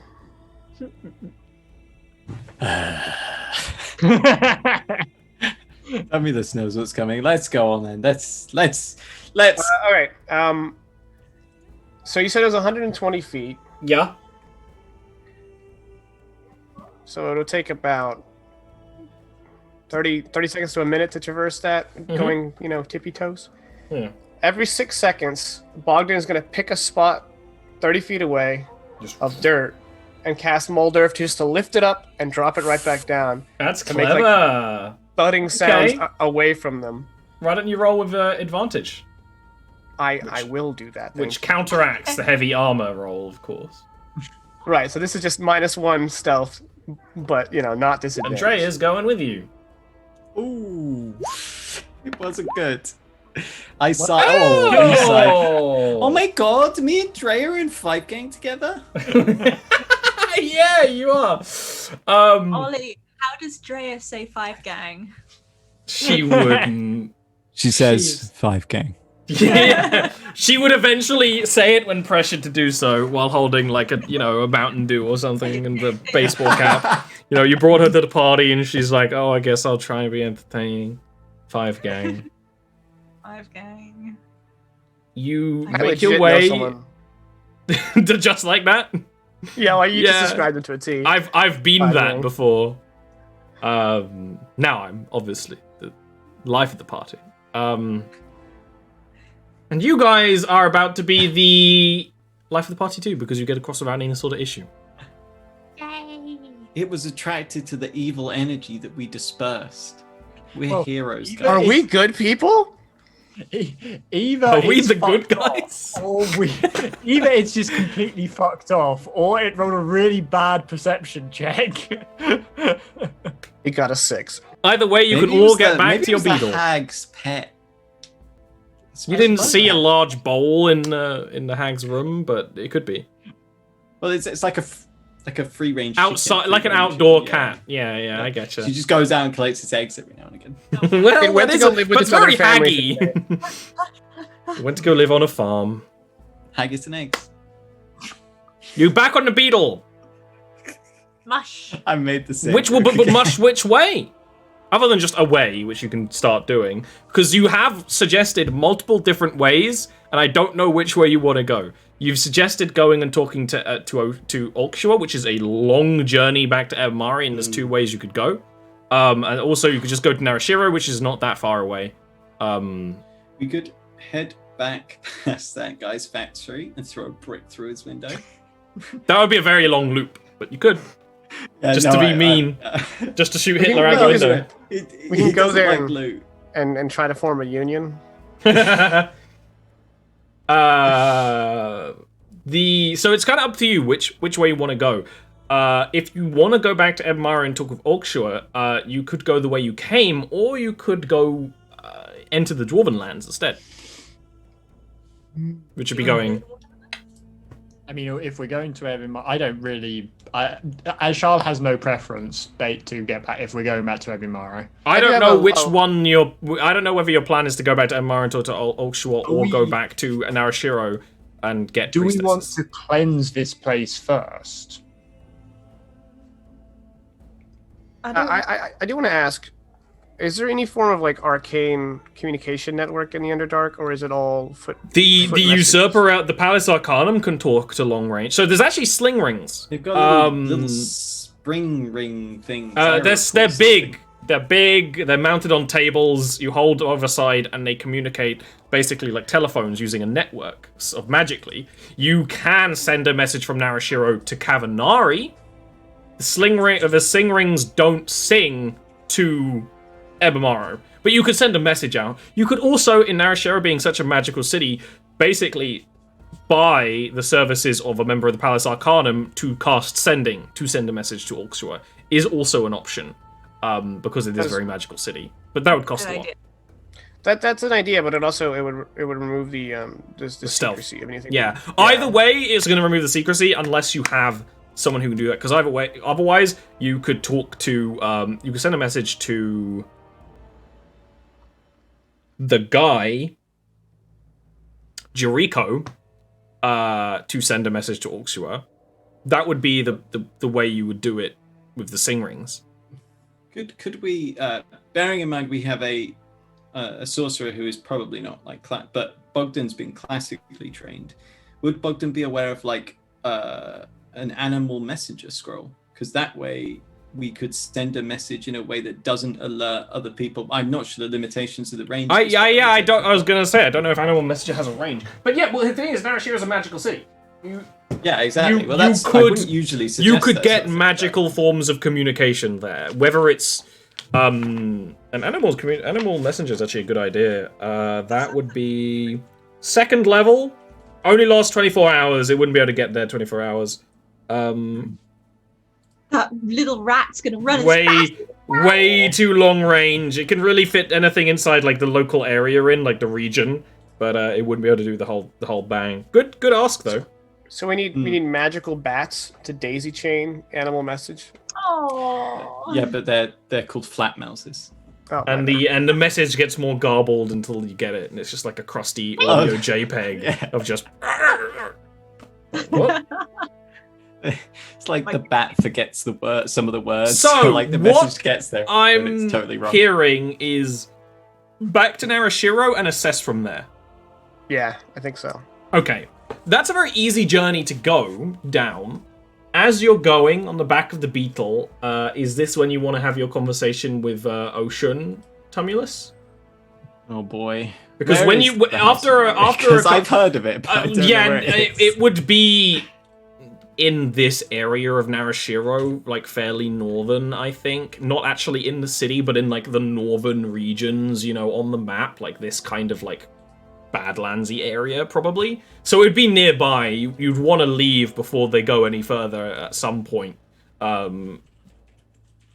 before they reach the city. But then when they start entering civilization again, right? The farmlands and things. By the way, at this point, it's kind of near the end of the cold season. The snows have mostly melted, and there's never any more rain.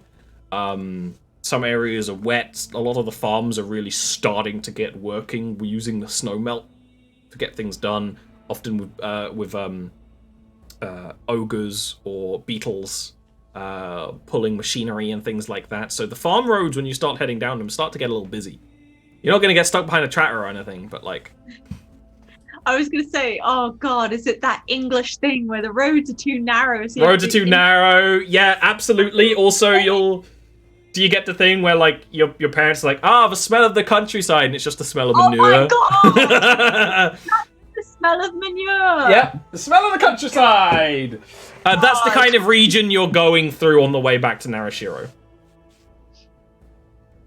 Would Tumulus speak to... I mean, honestly, it's to the party, but it's Ocean. I think Tamius would wait until we are camping for a night cycle. Yeah, like when you're setting the beetle up and stuff like that. Yeah, when we're stopped, sitting by the fire, drying out his crusty bod. Night cycle. That's what I call a night. Well, it says no day or night down here. Oh, It does actually make sense. fair enough. Fair enough. So he's like, damn it! I said! Damn it, Neil was actually smart. I was banking on the opposite. It doesn't happen often.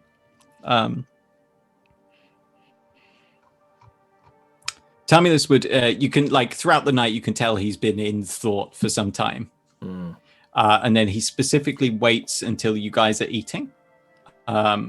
Because your mandible bits are busy. So there's less likely that you can interrupt. Yeah. When I met you, I told you that I had a limited amount of time left. It has come to my attention that there are some who may know more about my condition, about who I was and what I am.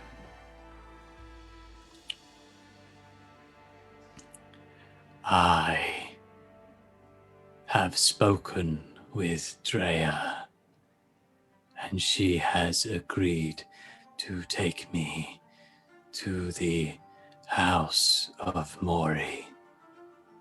There is much wisdom there to be gained. I regret that I do not have enough time to share it between my friends and my purpose. That said, I have greatly enjoyed this lifetime that I have spent with you. I have but one request. Do not die. Live until you are old. And do try to get along without me. If you should have need of me,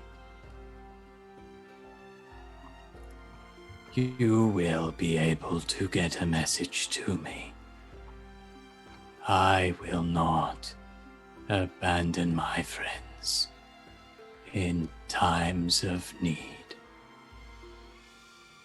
Although I may not have much time, let us hope that it is enough. Ocean will say,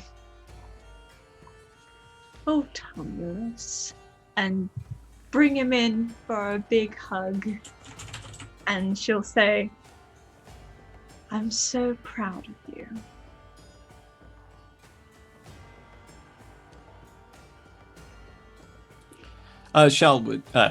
Tamulus would hug you back. I was thinking about Shell, sorry. Thinking about Shell while hugging you. Oh no! It's like that meme. He's like looking over his shoulder.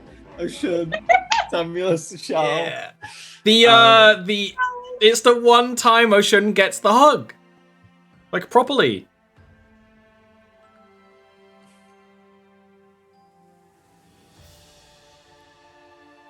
Yeah, I'm just gonna have the fireside moment. Just hanging out. Yeah. Tamulus would give Ocean her hug, and then turn to Ashal and smile and say, I think you are braver than you believe. and then he will nod. All evidence to the contrary. Nods back. And then he would turn to Bogdan. True royalty resides within one's soul, not in one's throne.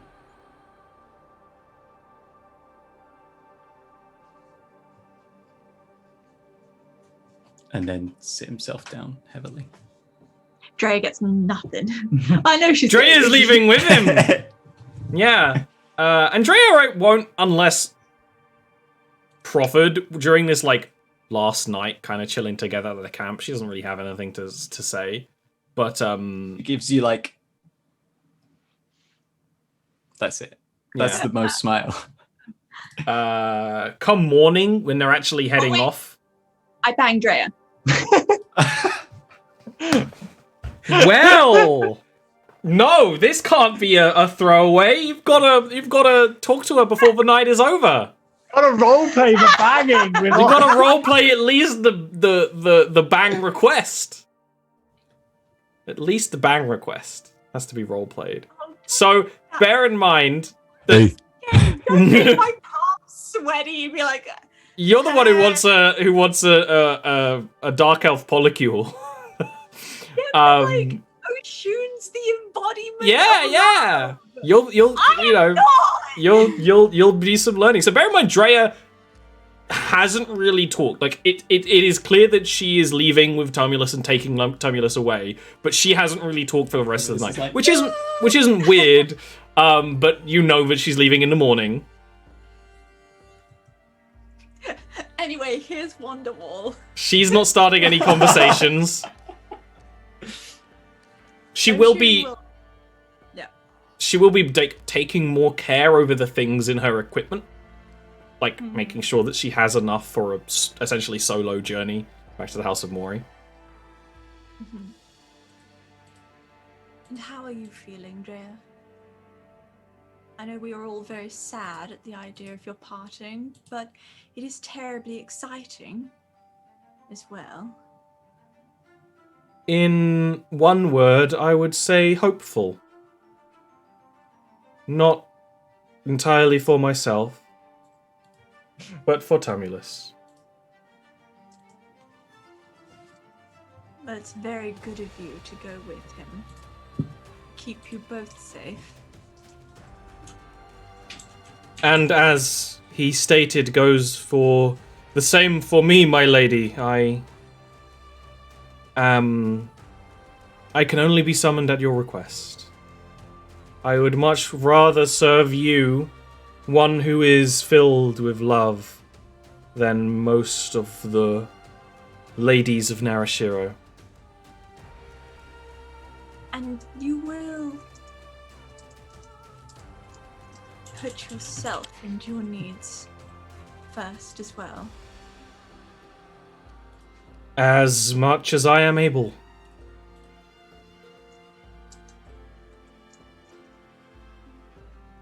Stop it.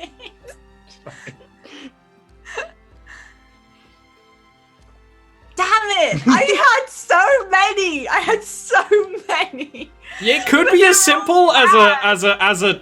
I honestly, just take her hand and lead her away. I mean, the other thing is that Usurper Elves, remember, Usurper Elf culture is a lot more open, like, sort of... You're lesbian unless proven otherwise, by the law. So, like, just it's on the You stamps. pick her up and you put her in the spider arms. Yeah, I was gonna say, just taking... Like... I could totally see Ocean just wordlessly, at first, taking Drea's hand and just kind of, like, Come with Well, me. it's like it actually weirdly like Oshun's character sort of weirdly fits me as an asexual person, because in my mind it's normal to be like, you just ask, right? Yeah. That's how people do it, right? You just ask.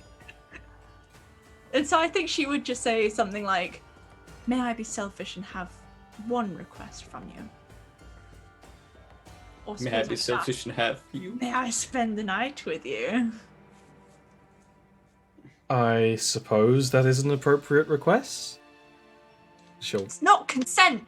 It's not consent unless it's a firm and consistent yes. It's definitely. It's Ask a two yes. more times, and if you get the same response each time, Yeah. it's consistent. You need to do the capture. Prove you're not a robot.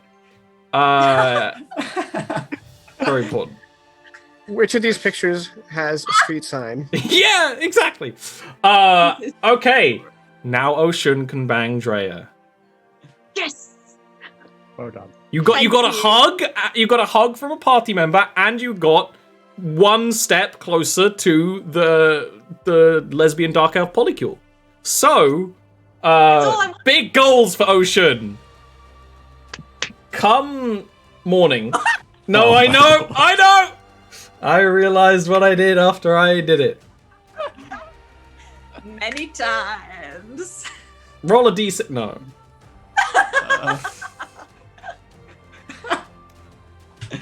Once it is morning,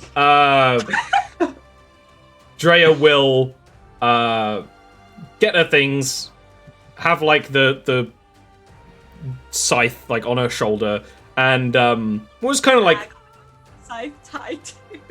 yeah, like a little hobo bang. They're gonna go get on the train and head off back to pastures unknown. Yeah, because we both got. He's got a sensor as well, so they both Oh just my got little God. bags at the end of their long sticks. You don't get Um, on a railway like the shipping container railway. Yeah, for sure. And she will just simply say to the lot of you, until next we meet. And we'll start heading off down the road for Tumulus to follow when Tumulus has said true goodbyes. May Pyth bless you all with his protection. I will pray that we have the opportunity to meet again. Be well, my friends. You're always in my thoughts. Thoughts and prayers. Yeah, you did kind of do that. Okay, with Tumulus and Drea heading off north.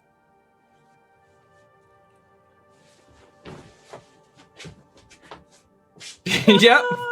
That's where we end off today's session, with you losing 2 party members, essentially. Sorry, I didn't set up like the Thanos snap, Yeah. which would have been a great meme. But, as ever, the plot thickens. Of course, big thank you to Neil for coming in our hour of need in the first place. We have not seen the last of Tumulus for sure, but Definitely. it's also just a really good, like, it makes so much sense why Tumulus would go off with Dre. Like, it really, it's real smart thinking. All yeah. from Neil, too. I didn't make the connection. I didn't make the connection. was This like, isn't deliberate. It was like when I joined with Tumulus, Tumulus instantly like appeared. Like he was many characters I spent a long time thinking about. Tumulus was quite quick actually. I was like, oh, how about this? And Ollie was like, oh yeah, that's good. And we were both like, yeah, okay, cool. Done. Yeah, it wasn't a hard baby to birth. So I was very pleased when it was so easy to make him. But I was really keen for I know as I was guesting. It was my first time guesting as well. I was very keen to have his departure be like not like he's here for this set amount of weeks, but like natural. And so like Drea came about naturally, really like well. That and this was the right time at the end of this dungeon. Like the threat was dealt with, you're going off to presumably somewhere a bit safer, at least in Tumulus's mind. So it's time for him to pursue his own personal goal a little bit. 100%. But thank you very much for having me. It was a lot of fun. I really enjoyed this. I like the character dynamics. It's interesting. It's very different. And I thoroughly enjoyed Tumulus, actually. He's very different to my usual characters. Yeah, sometimes when you go a little different, it's like, that didn't really work. Yeah. And being a guest character, you could go different, but it worked out really well, I think. Yeah, I liked it a lot. It was And also, great. like, just Neil is just like, yeah, just kill it. Just shat out this character. I mean, literally, have you seen what he looks like? Just the backstory, the feels, the fucking crawling out of a mountain of corpses, and you're just like, no big deal. Well, it's all come, it's all come from experience with Jarviskjir. Ian is much the same. The trick is, all of this was there already. I just picked up different bits of lore and That's horrific it. flesh zombie. Tumulus is a lore chimera, but it fits really well and is really interesting and brings a lot of stuff that wouldn't have ever touched this campaign into it. It's but in an interesting to see it organic and deathless. interesting way. It brings the religion of Goldport in a weird way. It brings the Deadless in, which aren't really relevant. Yeah, he's from Goldport. Pyfe is the religion of Goldport, also known for witch hunts. Yep. The main other thing they've been doing in the setting, so it's just super interesting. And also it connects to a lot of the themes of Narashero. It almost is like we planned it. But of course, we'll probably see Neil again at some point. When you need to Avengers Endgame all of your party members together, and we may see other yeah, exactly. You'll just hear from the background, "You're not as cowardly as you think," or something. It's ready. He'll do something brave in It'll Beyond Death's be the Door. heroic moment, whereas Charles is like the last party member standing, like on their last legs, and then just back of their mark. You mean on your last hovers? And of course, who knows who will fill the place of Neil? I got some ideas. Who will fill my hole? Yeah, well, I wasn't gonna say that, but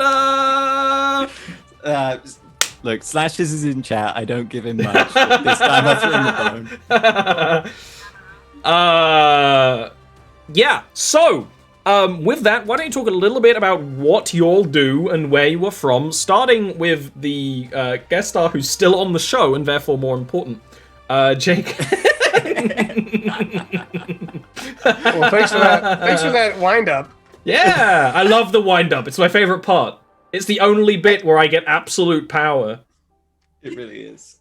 I have it on good authority that this Sunday, the 11th, Dire Roll may actually stream. Oh my god, things are really dire over there, huh? I'm on an antibiotic. There's nothing could go wrong. So that's what we're going to do, maybe, probably. The 11th, 6 p.m. Central Daylight Time. You can catch me with my gaggle of idiots as we,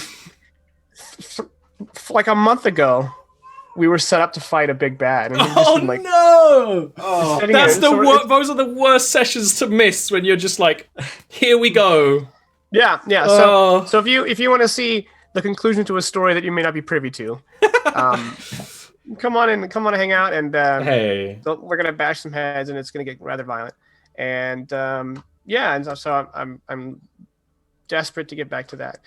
And once again, thanks to Ollie for having me on. It's been a blast so far, and I'm looking forward to more. Yeah, the conclusion of a story you may not be privy to is often many Jarviskjir campaigns. So interwoven. Neil, why don't you go ahead and do your spiel for your stuff? Thanks for being here, of course. Indeed, you will find me here again at some point when Tummy Boy returns. And you can also find me on twitch.tv/Delric for a Pathfinder campaign, which is a new campaign called Inclame, which is going to be different, should be fun. It's Pathfinder, so it's different. Plus, pros cons. The pros cons one of the cons being it takes a lot longer to build a character. Yeah, you can't go, well, we'll start the new campaign next week, folks. Nah, you need a lot longer for that. You're like, boy, I guess I'll just pick a feat. And like the guy gets out the feat binder. Yeah. You're like, well then. Oh, it's a thing. Intense. I'll tell you, I've been looking at Shadowrun. Same thing. It's a lot. It's a lot. There's a lot of customization that comes from that, but depending on how you like to play and your player and your DM, I think they both 5e and Pathfinder have very distinct merits. So play both is my advice. Play both. They're different games. Enjoy both. Play both, unless you don't enjoy them. Both is good. And there's also one other place that you might find me.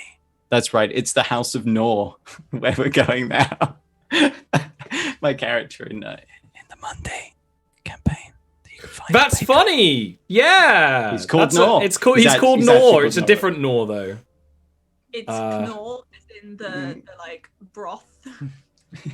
Speaking of broth, my bro is Ian.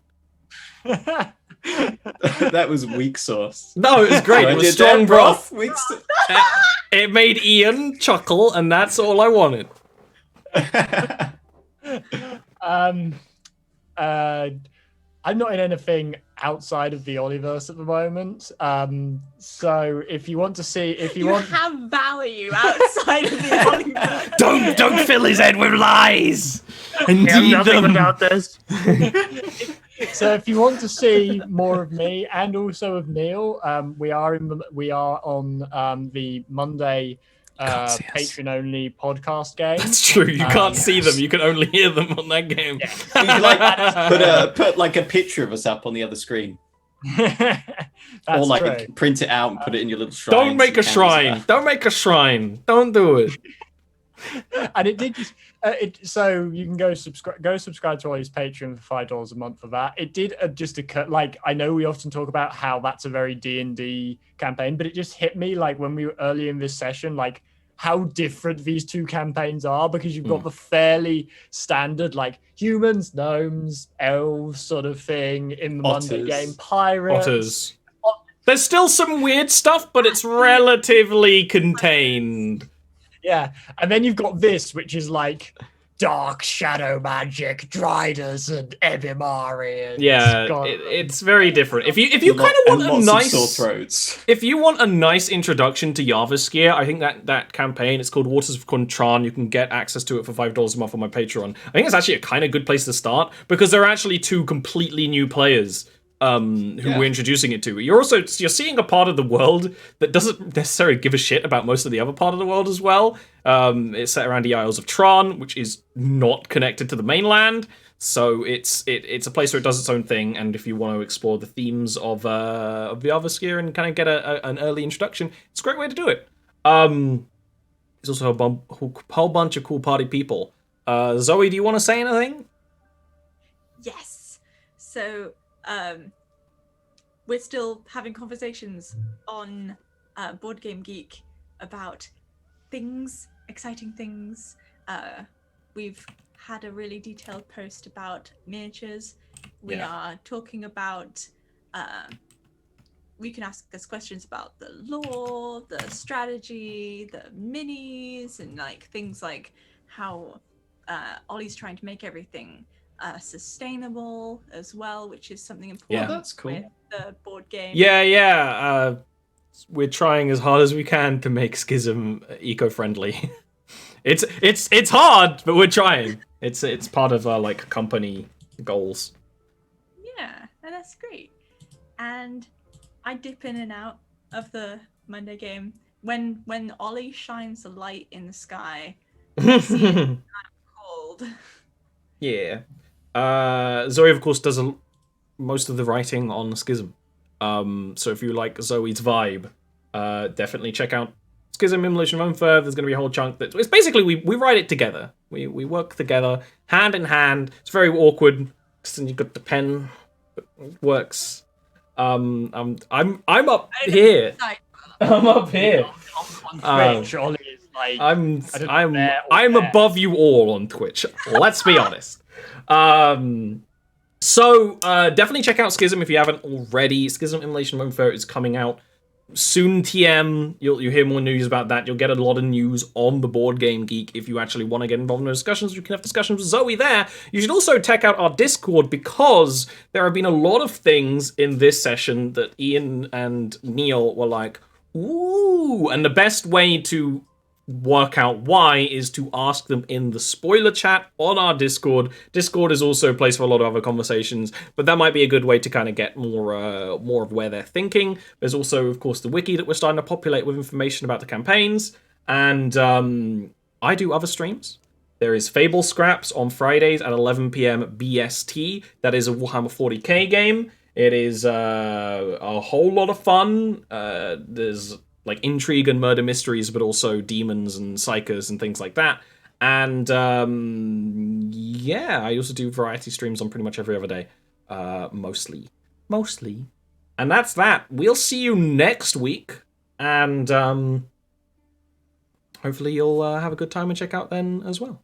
See you then. Bye.